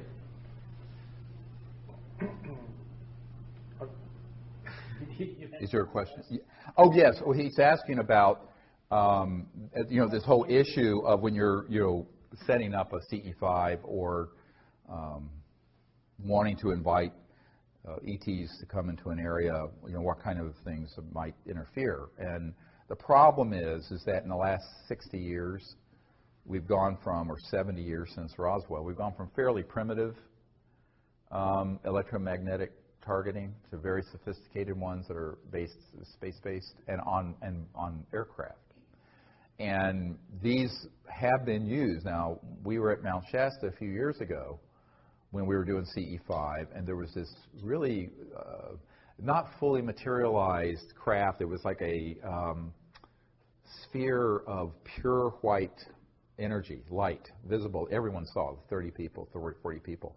And it was floating towards us out of Mount Shasta, about 12,000 feet elevation. And we were at about 7,000, so probably about 5,000 AGL, above ground level. And it was coming towards us. And there was a very high altitude, it seemed like it was a 747, especially equipped, and a burst of energy came out of this aircraft. And at that instant, this partially in this dimension craft vanished, and this energy field, it was invisible, but came in about 200 yards in front of us into the woods and crashed through the woods, ripping the tree limbs off in the trees, and actually impacted the earth and went boom, and then boom, boom, boom. It, for 15 seconds, shook the earth. And I thought we were expecting to see a mushroom cloud. Nothing. It was just a directed energy weapon. And that was one of the few times where I was really scared for my group. And I thought, my God, we're all going to get killed. And everyone there saw this. And that's when, a few things like that happen, and that's why one of our protocols is always let the ETs know, don't do anything too risky, because we don't want you or us to get caught in the crossfire. This is why we initially started these briefings with the military to ask that we have them deconflict their operations with ours, but they didn't listen because the operations that want to interfere. Now, why would that happen? They don't want CE5 events to go so far that it results in a massive, open, dispositive event that can't be ambiguous. And that's why it tends to be quick, strange. Now, can that change? Yes, perhaps. But people have asked me, why don't you go to the Amazon? Or I don't think it matters. Because the weapon systems I've been briefed on are geospatial. They can be moved, and there can be on what look like satellites or aircraft that can be anywhere in the world. So I think that that's why, as the head of this, I mean, there are thousands of people doing the CE5 initiative. I always tell people the biggest liability is if I'm there. So do it without me. Because they don't have enough assets to keep track of thousands of teams, but they can keep track of where I am. So, but when this happened, it made me realize that they had some new things that were quite amazing. But luckily, this particular ET object wasn't fully in this dimension. It was almost like a plasma energy that was floating towards us from way up in Mount Shasta. It came out of the mountain. And we have actually some great videotapes of those objects coming out of the mountain. But this one was actually coming towards us when this object fired. And so that's why I always ask the ETs, come, but don't do anything that is too risky for you or us. Do it only if it's safe and appropriate for this time and place. And, I don't think that this is a huge problem for local contact teams that have 4 or 5 people scattered around, because, this group is large, but it's not omniscient and omnipresent. But when I'm doing something, and it's obviously been announced, and we're there with a whole group of trainees, it's certainly going to be monitored. So that's why I tell people that it's great as a training event. We have amazing sightings and events happen.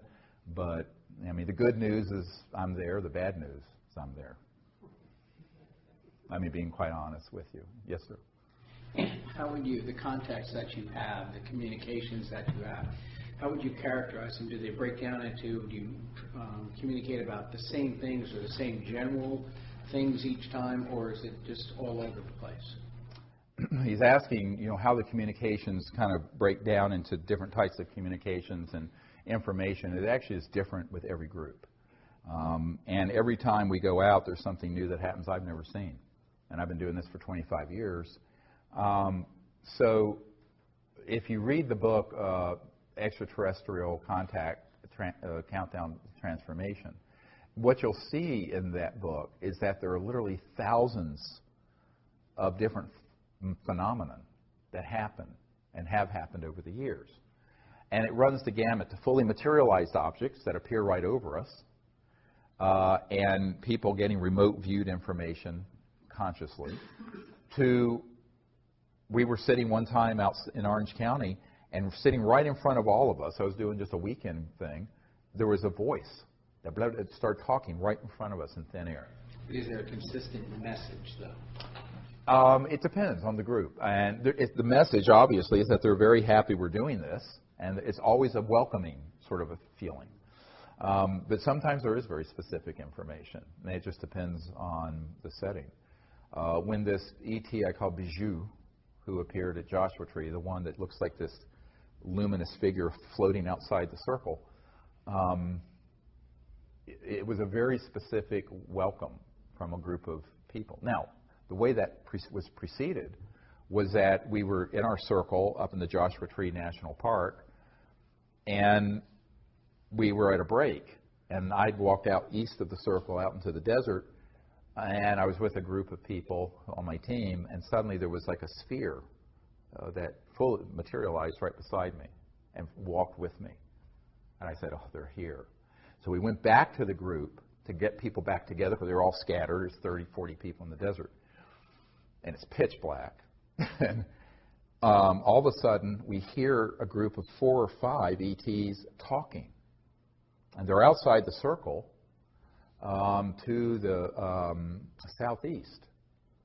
And we could hear mostly, it sounded like female voices except for one. I heard a male voice. And by the way, almost everyone heard this. And I have these really good night vision binoculars, like generation advanced. And there was nothing there where you heard these people talking. So I turned to everyone, I said, we need to get back together in coherence and sit down. And I asked someone to take a picture. So Raven, a member of my team, was just holding her breath, but she didn't have a tripod, and took a picture, 3 or 4 second exposure, and in it is this being floating right outside our circle, turned and waving. It's not photoshopped. That is the single most important picture in the history of the UFO subject, because it was a CE5 diplomatic initiative that ended up having photographic proof of it, our contact team. So it's been roundly missed by most people. It is the single most important piece of evidence in the last 100 years that I know of. So anyway, it was beautiful. And then we went into this meditative state, and there were all kinds of information that we started getting. All our electronic, we have these magnetometers, magnetic field meters, and radar detectors, and other high-tech stuff, all started talking. And it went on for about 2 hours. It was amazing. And so figuring out what they're actually communicating is an art of, as someone would say, is it telepathic? I said it's sensing. So you go into a deep state, and you can actually get specific information about where they're from, why they're there. But it's very different each time. You know, we're going to be up in Joshua Tree in a couple weeks, and then in the Rocky Mountains in June. And we may do something in Portugal, this fall, and some other things this summer. I don't know. But I'd like to go to Portugal and do it. We'll see. We're looking for a good place to do it. But, yeah, it's a beautiful experience. And what I tell people is that, it's almost universally where they're wanting to do sort of a cultural exchange. They're wanting to see how you are. And then a lot of times they will show you visually their planet or their houses or their culture. It's really quite beautiful. People who have never had experiences like that will have these breakthrough events, and it just blows their minds. The other thing is that sound can also be seen at a certain resonant frequency. So one time we were up at Mount Shasta, a different time, and we were sitting in the National Forest, and there was a tone that came out of, it was a multi-directional tone that just emerged out of the air. And everyone, we were in our meditative state, and everyone saw what looked like a gunmetal gray or pearlish gray sphere that moved through the circle like a string of pearls. So the sound created the form, which is very Vedic, if you understand the Vedas, name and form, sound and form. And that was definitely ET. And it was astonishing because almost everyone sitting there heard and saw in their visual image the same object move through. Beautiful. When I was watching the testimony from the National Press Club, there were witnesses that mentioned seeing objects on radar moving at very high speeds and at right angles, right, which to me means that they must be dematerialized if they had any life forms on board. Otherwise, they would have been smushed by the momentum of the right angle. Does that have any implications in terms of like the soul that might be in the person? Because how can a being dematerialize and then come back? Well, he's asking a question about objects that are moving like at 100,000 miles an hour or 20,000 miles an hour, make a right turn. Actually, they do not have to be dematerialized. What they do is that they can create, if you will, an energy field around the craft that is kind of like controlled for one gravity. And so even if and it moves with the object. So this is field propulsion, all right? So it can be moving at 100,000 or 200,000 miles an hour and stop or make a right-hand turn. Now, if you were in a jet aircraft, your brains would be coming out of your nose, literally. I mean, it would kill you. But if you have the ability to control what's called gravity control and mass control, and remember, it's a misnomer to say anti-gravity. It's actually, if you will, a mass attenuation, the reduction of mass. So using certain resonant frequencies electromagnetically, you can cause an object to become lighter and then completely massless. Now, at the point that it's massless, it's out of this dimension. But it can be 99% massless, and you will see some aspect of it. You see what I'm saying? And this has to do with spin theory in physics and altering the angular momentum of the atoms and subatomic particles. I'm not going to go into the arcana of this because people will be bored. But, you know, we understand how this works. But basically, the whole craft and everyone on it is, and around this object, is a field that's created. So that's how it can move. And they can still be fully materialized and move. Now, it may also be that they're not materialized, and all you're seeing is sort of a energy form or a plasma effect, such as when Stoney Campbell, who was an Air Force security officer at the Air Force Base in Oklahoma back in the 60s, and there was a cobalt blue sort of a chevron or triangular craft that came over the hot nuclear-armed aircraft that we had there.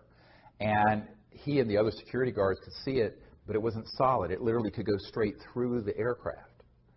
But it was enough in this dimension that it set off all the alarms. So all the pilots had to go into the hot area and take off. This is in the disclosure book and in the material. So, but in that case, they were like, what are we seeing? It was almost like an apparition. Because what they were doing, they were checking out our nuclear weapons, but in a form that wasn't fully solid. And to understand that, you have to begin to understand how you can sort of change mass to where it crosses over into just energy, pure energy, which all mass really is pure energy, but that's all that's left and represented, and then tweak it a little more, and it's invisible. It's still there. And all you may do is pick up an electromagnetic signal, which is why learning how to make contact and how the phenomenon comes, it's really useful to come on one of these expeditions that I run. Do you know if it's a semi-transitional thing that we're seeing, like maybe it's semi-transdimensional versus dematerialized? Like, how do we know which really is what's happening when you see just that glow? But it may not be there. We just see the light that's being emitted from the object, but maybe it's not physical. Is it dematerialized, or is it like transitioning between dimensions? Do we know? Yes, we do know. He's asking, how do you know if it's dematerialized? If it's really completely out of this dimension, you're not going to see it. You may remote view it, and there may be an electromagnetic field effect, but visually you're not going to see it. Remember, your eyes only see a very limited spectrum. If you are seeing it, and it may be only transiently, it may only be like a heat wave effect, and you see this thing shimmering, and it comes in and out of this dimension. What it's doing, it's phasing in and out. And it can, at that point, fully materialize in an instant, fully dematerialize in an instant. And this is actually what Corso described. It wasn't in his book, but I mean, I saw it in his papers when I went to his house. He had a stack of papers this big. And Colonel Corso had this encounter at White Sands, where this craft materialized in broad daylight, and then it would dematerialize. And when it was dematerialized, there was just, it looked like a heat wave, like a mirage in the desert, and then in the shape of the ship. And then it would go click and be fully materialized back. And it did this back and forth, showing him. Well, within the same dimension, does it do this, or is it transitioning between dimensions as it does it? And that's what I'm saying. It's going from 3D into other D. Got it. Okay. But, it's like a radio waves. If you imagine, the old tuners where you can turn, and sometimes you will hear two stations at once on the old AM radio dials, where you turn, they can sometimes be in multiple dimensions simultaneously. But that, this is a really advanced discussion of the technologies. But, yes, we do understand how they do it, and classified programs have also experimented with doing the same thing. We have time for probably, what time do you guys have? 5:58. We have 2 minutes before we're supposed to take a break. Is that right? Yeah. So let's see. I'll take someone who hasn't asked the question yet. Yes, sir. I think it was in Countdown to Transformation. You would relate a story about how you met the ET being kindness. Yes. And I believe you were introduced to her by Sherry. Yeah. The night Sherry Adamak passed away is when I was introduced to this ET I call kindness. Yes. So my question is, do you continue to have encounters with kindness and with Sherry? And also, is it common to encounter people who have passed away when you have encounters with ETs? Yes. Is it common to have encounters with people who are passed away also when you're having encounters with ETs? I don't know if it's common, but it does happen. And remember, If you go beyond the speed of light, what I call the crossing point of light, you go into energy fields that begin to approximate what the mystics used to call the astral, which is closely approximated to, if you will, the afterlife, that astral aspect of your body. So the night that Sherry Adamek passed away, I had this, I awakened in this lucid state, and she was there introducing me to this ET with a perfectly round head. I mean, exactly round, not elongated at all, and and completely hairless, and very, very kind. I call her kindness because she just emitted this kindness. And in almost every expedition under the stars we've had since 1998, she has shown up in what looks like sometimes it's cobalt blue and sometimes it's diamond blue-white ship. And often it'll come in and make a curve and then go back out and dematerialize. But and it's that distinctive, it's very distinctive. So yes, we have. And my understanding is that she's a very senior diplomat with an interstellar coalition, very enlightened. And it's sort of like the Bijou, when we had this experience in Joshua Tree. The amount of just the development of consciousness of these life forms that have explored the cosmos for thousands, some of them millions of years, it's just stunning. And the intelligence. So yeah, that continues to happen. And it's very unusual that we're out on one of these week expeditions where we don't see that ship. Do you ever see Shari anymore? Yeah, I mean, I'll have dreams with her. Yeah. And by the way, the lucid dream is an amazing tool because it's, buried within everyone is everything. The entire, it's like this old saying from the Sufi, I think it's Sufi tradition, think as thyself a puny form when within thee the universe is folded. In other words, it's a rhetorical question. You're not just some little thing. Through the structure of consciousness and mind, the entire cosmos is folded within every single person, like a quantum conscious hologram. So we're all conscious quantum holograms, and the entirety of the cosmos and creation is folded within every single one of us. So that's why you can have a lucid dream or be in a meditative state and see other worlds and see other places or even other dimensions where people have passed on. And it's quite beautiful. Now, trying to prove that scientifically, but it's a global experience. I mean, there's so many people who've had lucid dreams of something that's happened the next day. I mean, so there's empirical evidence, but you can't prove it. But ultimately, I think in the future we will have the ability technologically to prove these things. And until then, we can use, what God gave us, our own consciousness and thought and mind, and create a new world. Well, with that, I think it's a great place to end. It's a little after 6. I want to thank all of you for coming. We'll have time to hang here for a little while. And I just want to say in closing, really the key thing to disclosure and to contact is people stepping into their own power and not waiting for other people to do it. Because if you wait for others to do it, it will never happen. This is something that has to be a grassroots,